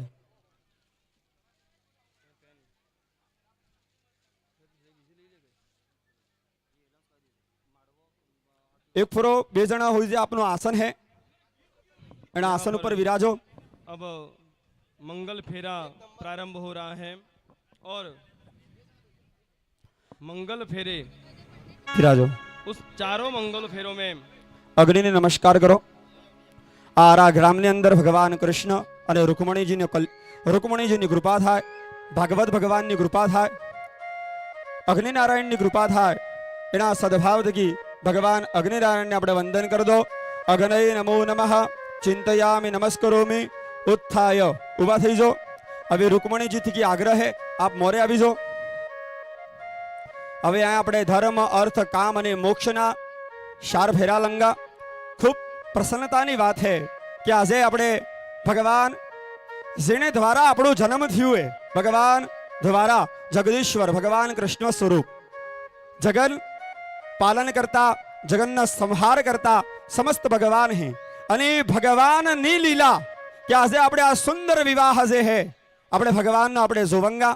આવો આપ સપ મળી ભગવાનના કીર્તન હાથે ભગવાનના ચાર ફેરા ધર્મ અર્થ કામ અને મોક્ષ ભગવાન આપણને સમસ્ત પાપો થકી મુક્ત કરે, ભગવાન આપણને સમસ્ત મોહ થકી મુક્ત કરે, ભગવાન સદૈવ આપણે હાથે રહે, ભગવાન સદૈવ આવા સુંદર સાપ્તાહિક કાર્ય કરવામાં આપણને ખૂબ સહયોગ કરે અને આપણે ખૂબ સહયોગ થકી મન થકી તન થકી ધન થકી આના કાર્યને સહયોગ કરી અને ખૂબ આનંદ લો.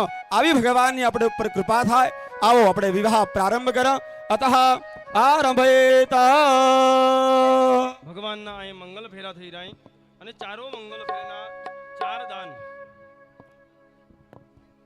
તો ભૂમિદાન, સોનાનું દાન, કન્યાદાન, ગોદાન એ ચારે ફેરા નિમિત્ત તમે ભગવાનથી તમારો જે સંબંધ હોય એના રીતથી તમારે જે પણ આલવું હોય ફૂલ અથવા ફૂલની પાંખડી તમારા દરમિયાન આયક્રમ વ્યવસ્થા થઈ રહી અહીં આવી અને હુડદંગ નહીં થાય, અવ્યવસ્થા નહીં થાય એના હારું તમારે કન્યા આવીને તમારે જે યથાશક્તિ હોય એ ભગવાનના આ ફેરા નિમિત્તે આના દાન નિમિત્તે તમારે જે પણ આલવું હોય એ તમે આલી શકો.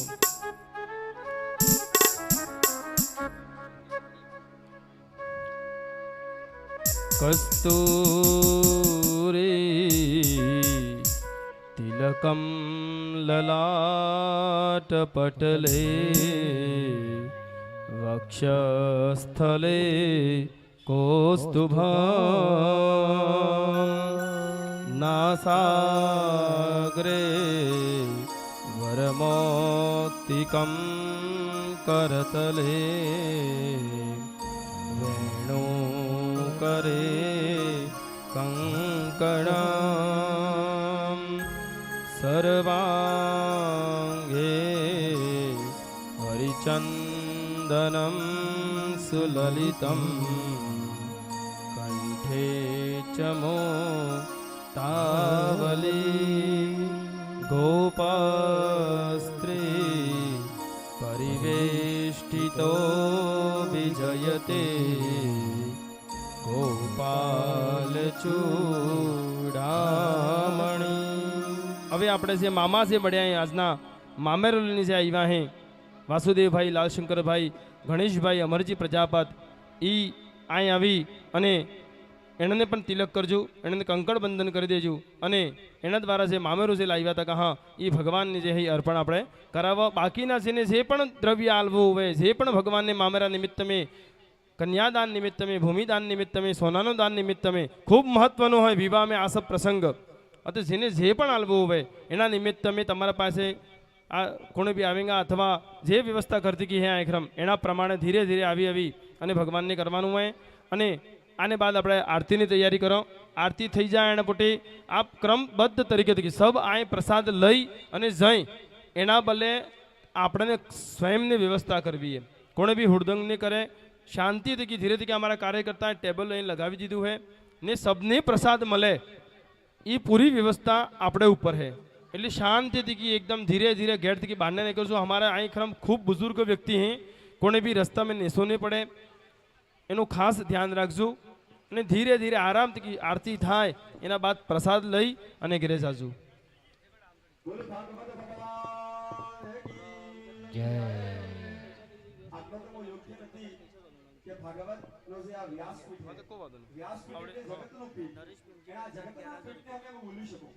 એટલો યોગ્ય ને હો અને મારા ગુરુ જેવા વ્યાસ ગુરુ જે વ્યાસ ઉપર વ્યાસના પેટ ઉપર જે વિરાજમાન છે જે આચાર્ય શ્રી એમને શ્રી ચરણો में વંદન, મારા ઈષ્ટના શ્રી ચરણો में વંદન અને આવેલા સમસ્ત શ્રોતાઓ આરા ગામના સમસ્ત નાગરિકજન એના સૌને હૃદયની અંદર વિરાજમાન ઈશ્વરને વંદન કરતે થકે આપણે વાત સારી થી અંદર પહેલે કે ભગવાન કી હે, ભગવાન હું હે, ભગવાન હરતી હે, भगवान हरती प्राप्त थी।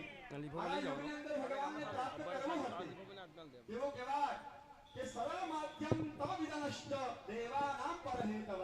सप्तगी सरल में सरल कोई है ये भगवान ने प्राप्त करो। त्रेता युग, द्वापर युग અને દ્વાપર યુગ સમસ્ત યુગોની અંદર ભગવાન એટલે પ્રાપ્ત થયા કે સરળતાથી, સહજતાથી। આજે આ કલયુગ એવો યુગ છે કે જે હર મનુષ્યને કિનેકને રૂપનો અહંકાર, કિનેકને ધનનો અહંકાર, કિનેકને ધનનો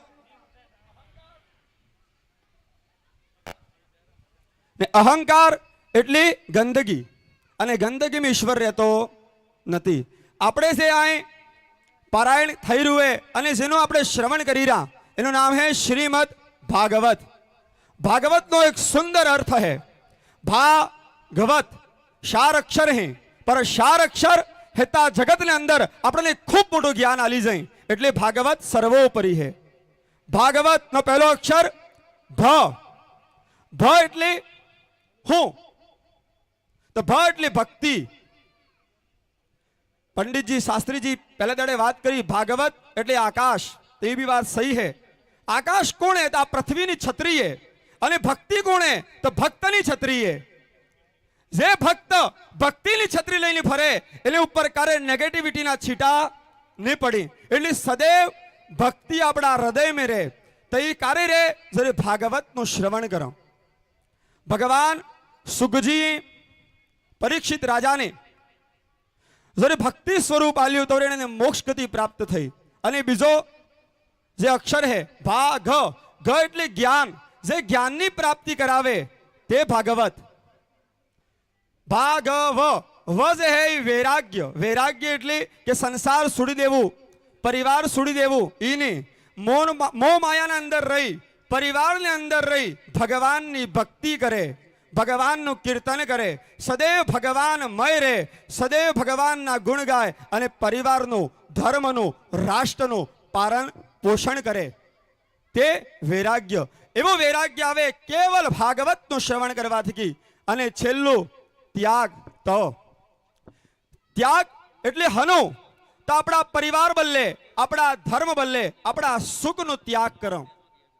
આપણા સમસ્ત સુખને છોડી, આપણી સુવિધાઓને છોડી ધર્મનું રક્ષણ કરો, ધર્મનું પાલન કરો ને આવા આવા સાપ્તાહિક કાર્યની અંદર સહયોગ કરો તો નિશ્ચય ભગવાન આપણે ઉપર કૃપા કરે।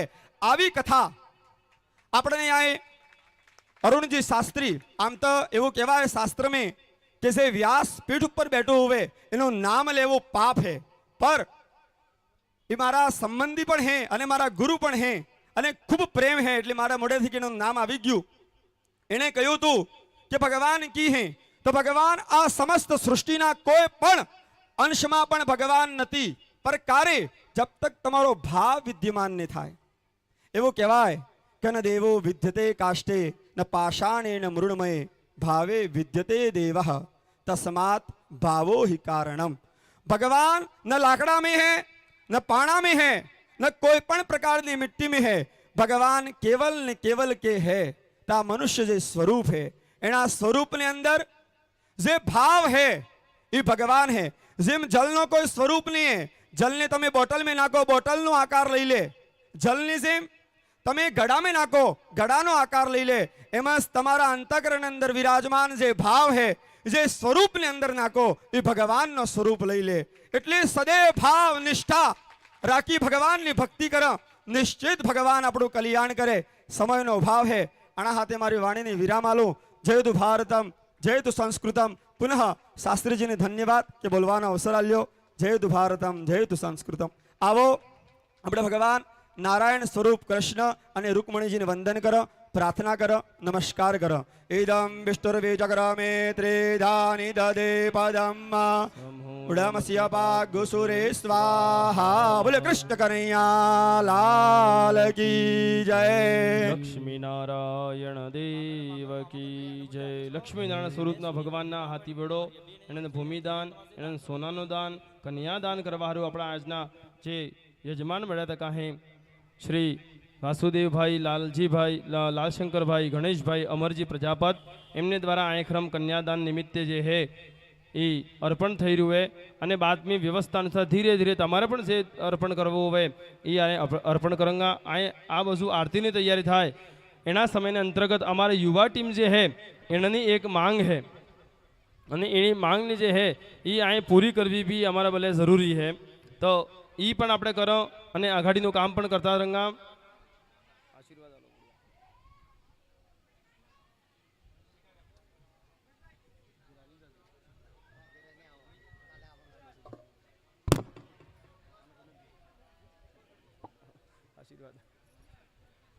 તો આપણે આરતીની તૈયારી થાય એના અંતર્ગત મેં અમારા યુવા જે છે એણે મને કાલનું પ્રેરિત કરીને કહ્યું કે મહારાજ આ તો કરવાનું છે અને એ આજે થાય તો પછી લાસ્ટ દાડે તો સમય નહીં એમ ભાઈ તો જેને હાથીવાડા છોડવા આવે આ બે બચ્ચે ફરી રહી એને તમે હાલ દેજો અહીં ગરદી થાય કે આની હિસાબથી કે તમારા સુવિધા અનુસાર હાથીવાડા જેને છોડવા જે પણ હાલવું હોય કન્યાદાન ભૂમિદાન, કરવું હોય કન્યાદાન, સબ. કન્યાદાન સોનાદાન જે પણ કરવું હોય એ હોય તમારા પાસે આવી રહી એને તમારે પ્રદાન કરવાનું અને આ બાજુ આપણે એટલા મેં એના યુવાઓની જે માંગ હતી એ ભજન આખ્રમ પ્રસ્તુત કરીને આપણે આરતી કરંગા શબ્દ કી નિવેદન હે કે આરતી અને પ્રસાદ લઈને જ ઘરે જવાનું હોય તમારો સમય ખૂબ લીધો હોય પણ 10 મિનિટ માત્ર આપણે આરતી અને પ્રસાદ લઈ અને ઘરે જંગા कि अपना कोई नहीं है जी अपना कोई नहीं है जी आ प्रसंग तो अभिमानो पण युवाओनी मांग हमारे युवा से ही तैयार था आने बोले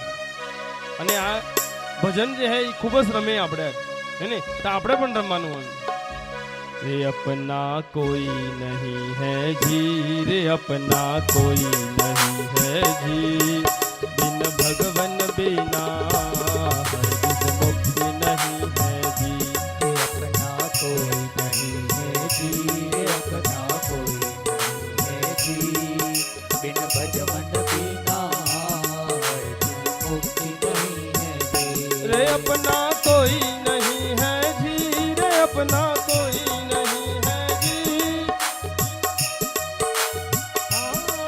बिन मुक्ति नहीं है जी रे अपना कोई नहीं है जी रे अपना कोई नहीं है जी बिन भजवन बिना बिन मुक्ति नहीं है जी धन जो वन का घर वन कीजे सिर पर मौत न मानी धन जो वन का घर वन कीजे सिर पर मौत न मानी और एक दिन ऐसा होकर बंदे तू डूबे बिन पानी रे अपना कोई नहीं है जी रे अपना कोई नहीं है जी बिन भगवन बिना हरगिज मुक्ति नहीं है जी रे अपना कोई भजन को समझे भगवान के बिना मुक्ति नहीं है जी कोई नहीं है अपना भगवान के बिना हरगिज मुक्ति नहीं है जी मानुष चोला हुआ पुराना कब लगे सिरे दर्जी मानुष चोला हुआ पुराना कब लग सिए दर्जी दुख का भंजन कोई न मिलिया जो मिलिया सो गर्जी दुख का मिलिया न मिलिया जो मिलिया सो गर्जी अपना नहीं है जी कि अपना कोई जो भी मिला स्वार्थी मिला अपने गरज का मिला अपना कार्य करने का मिला केवल भगवान के बिना कोई नहीं है अपना कितना अच्छा भजन अपना कोई बहुत बढ़िया भजन है हमारे युवाओं की मांग थी इस भजन के लिए कितनी भक्ति है उनमें अभी जैसे ही कथा होगी तुरंत चलेंगे हिंगलाज माता आरती करने के लिए पिछले 7 वर्षों से हिंगलाज माता के मंदिर में प्रतिदिन शाम को वहां पर आरती होती है इन्हीं युवाओं के द्वारा जोर से तालियां उनके लिए बहुत बढ़िया उनके द्वारा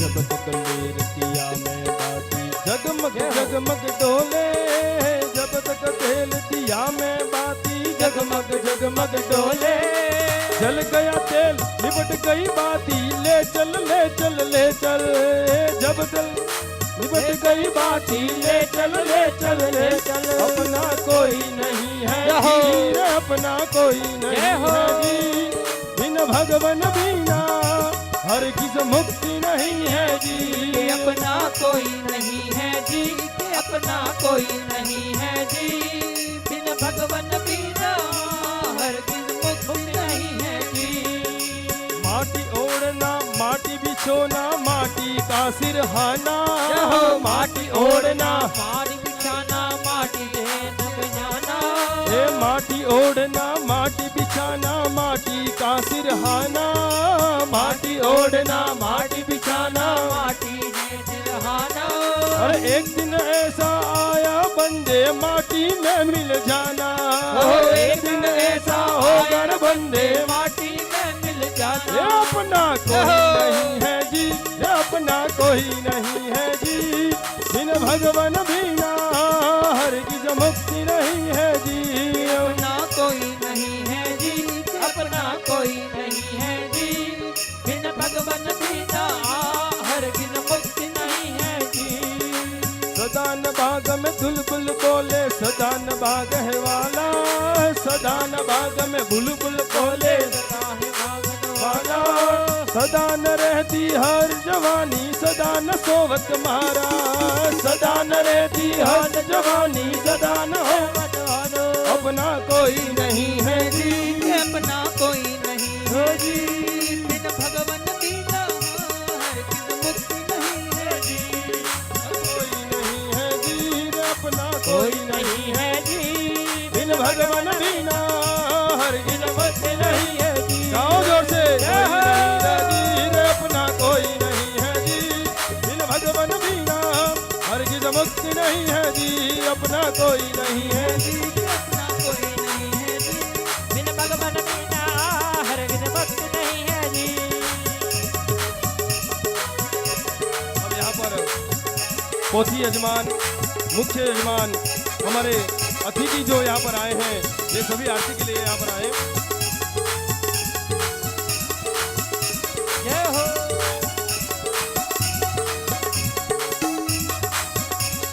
आरती की तैयारियां करें।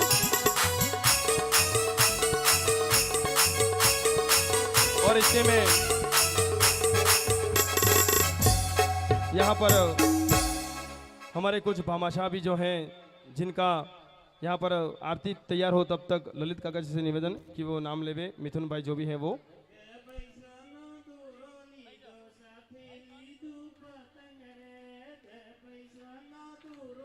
तालियां बजाओ।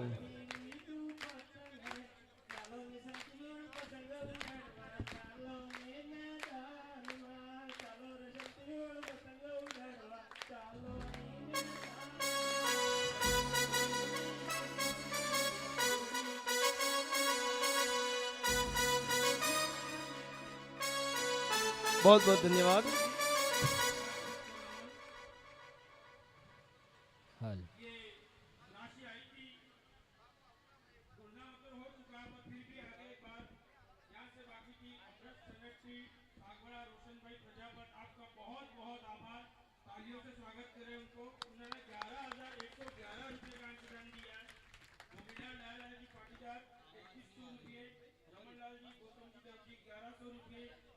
लाई में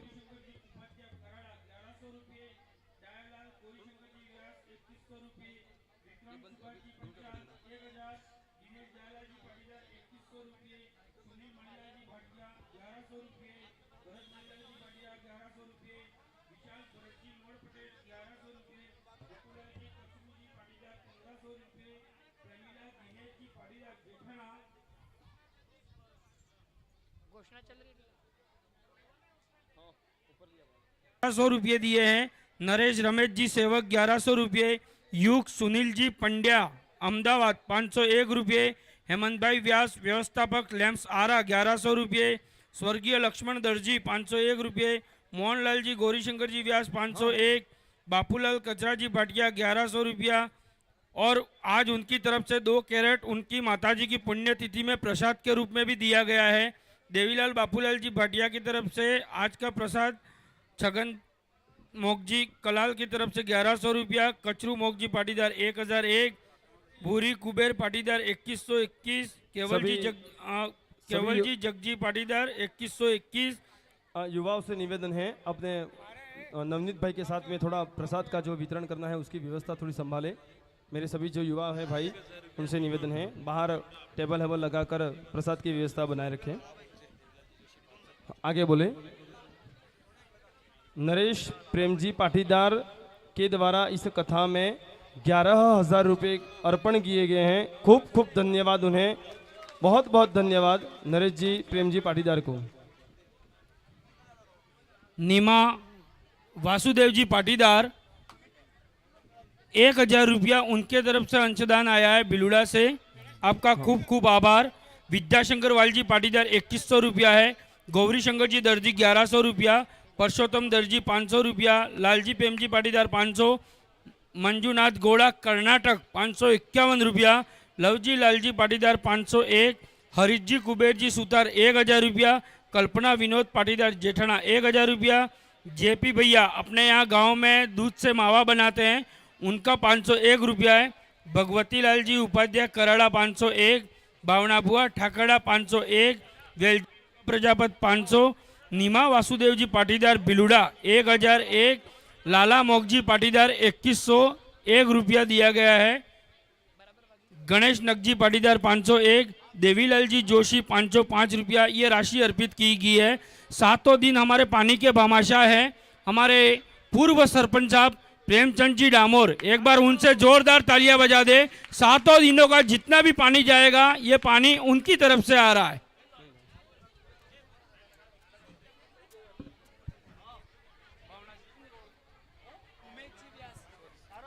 भावना उमेश जी व्यास पालोदा से 2100 रुपया उनकी तरफ से इस कथा में भेंट किया गया है। यहाँ पर हो तो आ जाओ भावना जी। हर्षित दिनेश जी पंचाल की तरफ से 1,001 रुपया उनकी तरफ से भेंट किया गया है। निशान जी उपाध्याय, रोहित जी उपाध्याय भी पधारे यहाँ पर, आवे एक बार निशान जी और रोहित जी।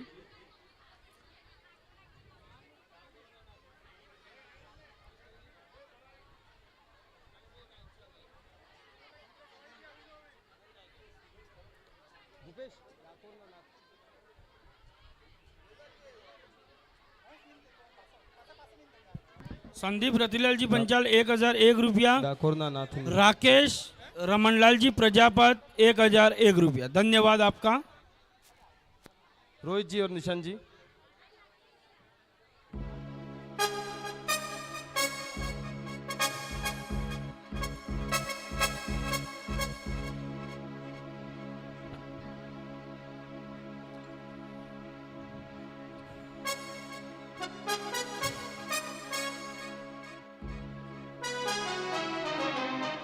आओ सब मिलकर राजा रणछोड़ की प्रभु की आरती उतारे। इस आरती में डूब जाइए। आरती जीवन के सब कष्टों को, सब दुखों को मिटाने वाली उसका नाम आरती है। आओ सब मिलकर हम आरती करेंगे। हेलो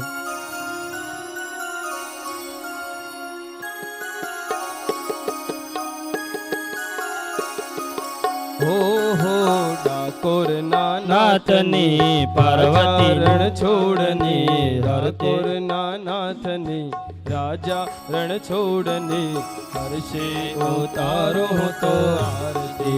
हो डाकोर नाथनी राजा रण छोड़नी, हर्षे उतारो तो आरती।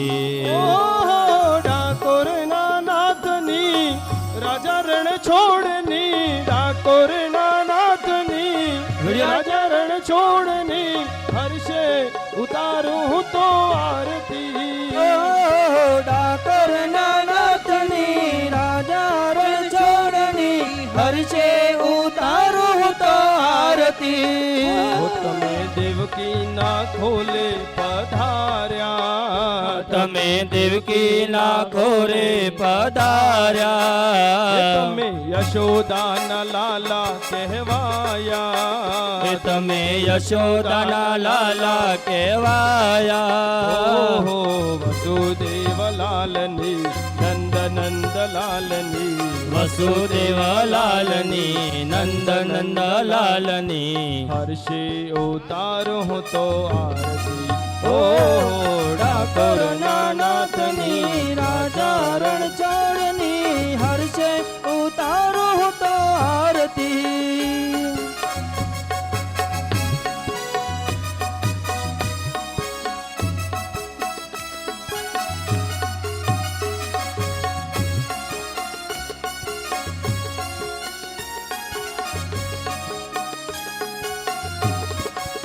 એ તમે ગોકુલમાં ગાયો ચરાવતા તમે ગોકુલના ગાયો ચરાવતા તમે ગોપીઓને માટલીઓ ફોડતા તમે ગોપીઓને માટલીઓ ફોડતા ગોવાલોની નાથની ગોપીઓની નાથની ગોવાલોની નાથની ગોપીઓની નાથની હર્ષે ઉતારું હું તો આરતી ઓ ડાકોર નાથની રાજા રણ છોડની હર્ષે ઉતારું તો આરતી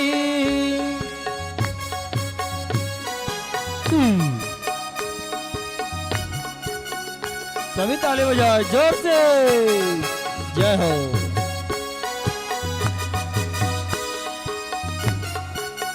जय हो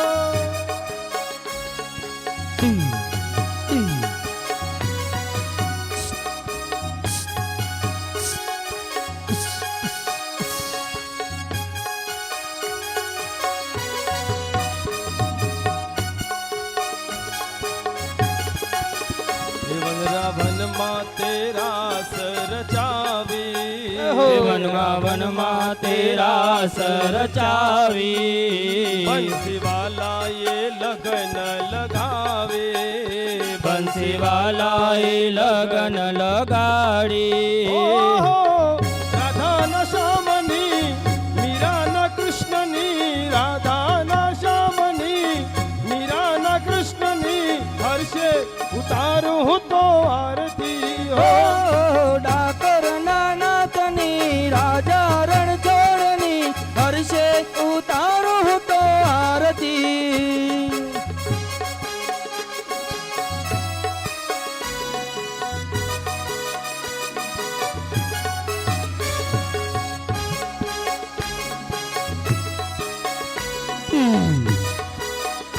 हाथ ऊंचे करो जय हो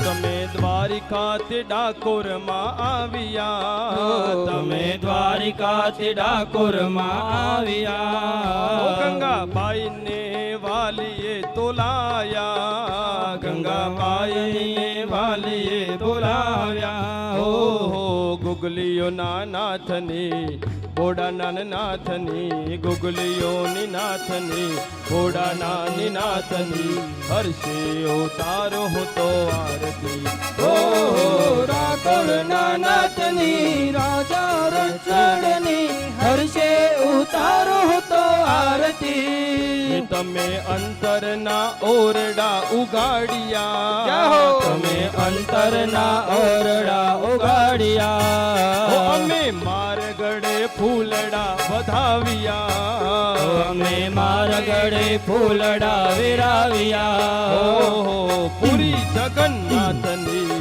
દ્વારિકાનાથની પુરી જગન્નાથની દ્વારિકાનાથની હર્ષે ઉતારો હું તો આરતી ઓહો ડાકોર નાથની રાજા રણ છોડની હર્ષે ઉતારો તો આરતી ડાકોર નાથની રાજા રણ છોડની હર્ષે ઉતારો હું તો આરતી ડાકોર નાથની રાજા રણ છોડની હર્ષે ઉતારો તો આરતી ઘોરમ કરુણાવતારમ સંસાર સારમ ભુજગેન્દ્રહારમ સદા વસંતમ હૃદયારવિંદે ભવમ ભવામે સહિતમ નમામે મંગલમ ભગવાન વિષ્ણુ મંગલમ ગરુડધ્વજ મંગલમ પુંડરીકાક્ષ મંગલાય સનો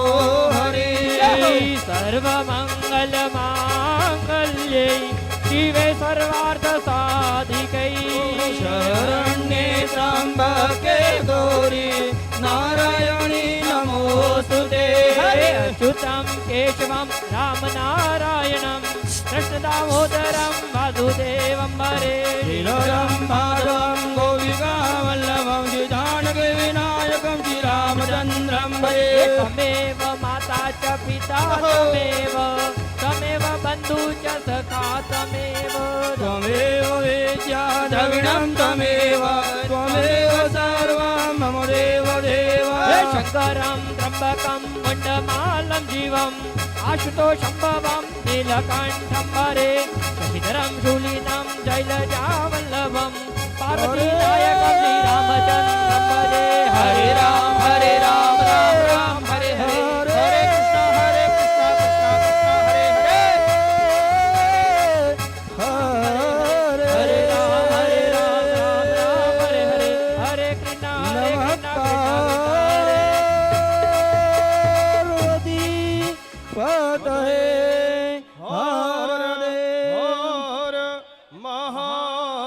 महादेव हर ओम हरये नमः हरये नमः ओम हरये नमः। बोलो कृष्ण कन्हैया लाल की जय हो। आरती सब पे आवेगा एनी पुटी परिषद लेवा आराम तकी अब्बो अडी करो कोने परिषद है सबने मलेगा पण आराम तकी अब्बो अडी करो कोन बे दाड़ा है આપણે બે તસલ્લી દે आराम तकी परिषद लेवी है। एक बार सभी जयकारा लगाएंगे। धर्म की आवाज नहीं आई, सबको लगानी है। धर्म की जय हो।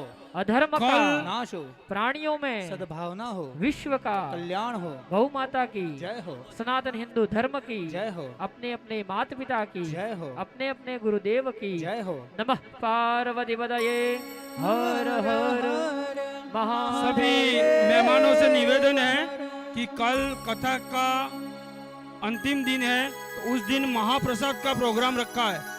जो भी श्रद्धालु बाहर से आए हुए हैं, आज उनसे भी निवेदन है, मेरे ग्रामवासियों से भी निवेदन है, कल महाप्रसाद का दिन है। अपेक्षु पूरे गांव के लोग मिलके इस कार्य में हमें बहुत बड़ा सहयोग करें।